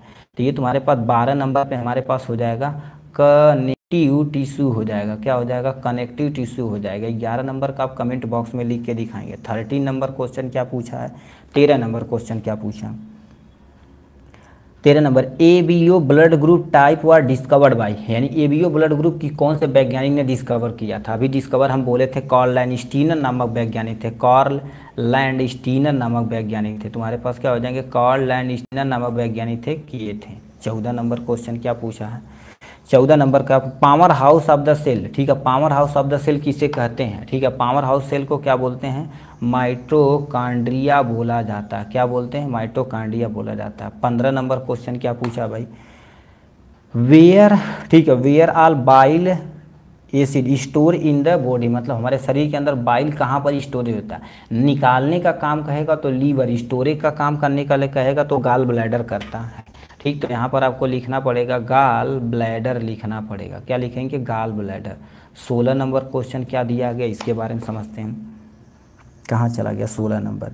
ठीक है, 1 वर्ड में बताना, the process of blood clotting is known as, यानी ब्लड जब क्लॉट करता है उसे ब्लड क्लॉटिंग का कोगुलेशन बोला जाता है। तो यहाँ पर लिख देंगे कोगुलेशन बोला जाता है। क्या बोलते हैं, कोगुलेशन बोलते हैं। 17 नंबर क्वेश्चन क्या पूछ दिया है, ठीक है, which gland secrete the estrogen, estrogen कौन सी ग्लैंड निकालती है, ओवरी एस्ट्रोजन निकालती है, एस्ट्रोजन और प्रोगेस्टेरोन दोनों चीज निकालती है। 18 नंबर क्वेश्चन क्या पूछा है, ठीक है, the process of gas exchange in the lungs, ठीक है, lungs between the air and blood, उसे एक्चुअल में कहते हैं रिस्पायरेशन बोलते हैं। नॉर्मल भाषा में यदि देखा जाए तो यदि उसमें देखेंगे तो इंटरनल रिस्पायरेशन बोलते हैं, बट हम रिस्पायरेशन लिख देते हैं, बहुत है। ठीक है, यहाँ पर आपके सामने क्या हो जाएगा, रिस्पायरेशन हो जाएगा। 19 नंबर का क्वेश्चन क्या पूछा है, ब्लड, ठीक है, लिखा why blood is red in colour due to the presence of haemoglobin, यहाँ पर लिखेंगे due to the presence of, ठीक है, यहाँ पर क्या हो जाएगा, प्रेजेंस ऑफ हीमोग्लोबिन, हीमोग्लोबिन के नाते होता है। 20वां नंबर क्वेश्चन क्या पूछा हुआ, 20वां number, what is loss of transparency in lens of eye, मतलब ट्रांसपेरेंसी यदि खराब हो जाती है, देखेंगे आंखों के ऊपर पतली सी लेयर चढ़ जाती है, तो उस कंडीशन को क्या बोलते हैं, कैटरैक्ट बोलते हैं, मतलब मोतियाबिंद हो चुका है। ठीक है, कैटरैक्ट बोला जाता है। ठीक, तो इस तरह से एचएपी क्वेश्चन पूरी तरह से ख़त्म हो गया। अब शाम में आएगा हिंदी मीडियम का सोशल फार्मेसी का फुल सोल्यूशन। ठीक, तो चलिए आज के लिए बस इतना ही, फिर मिलेंगे नेक्स्ट वीडियो में नेक्स्ट टॉपिक के साथ। तब तक के लिए bye bye and take care.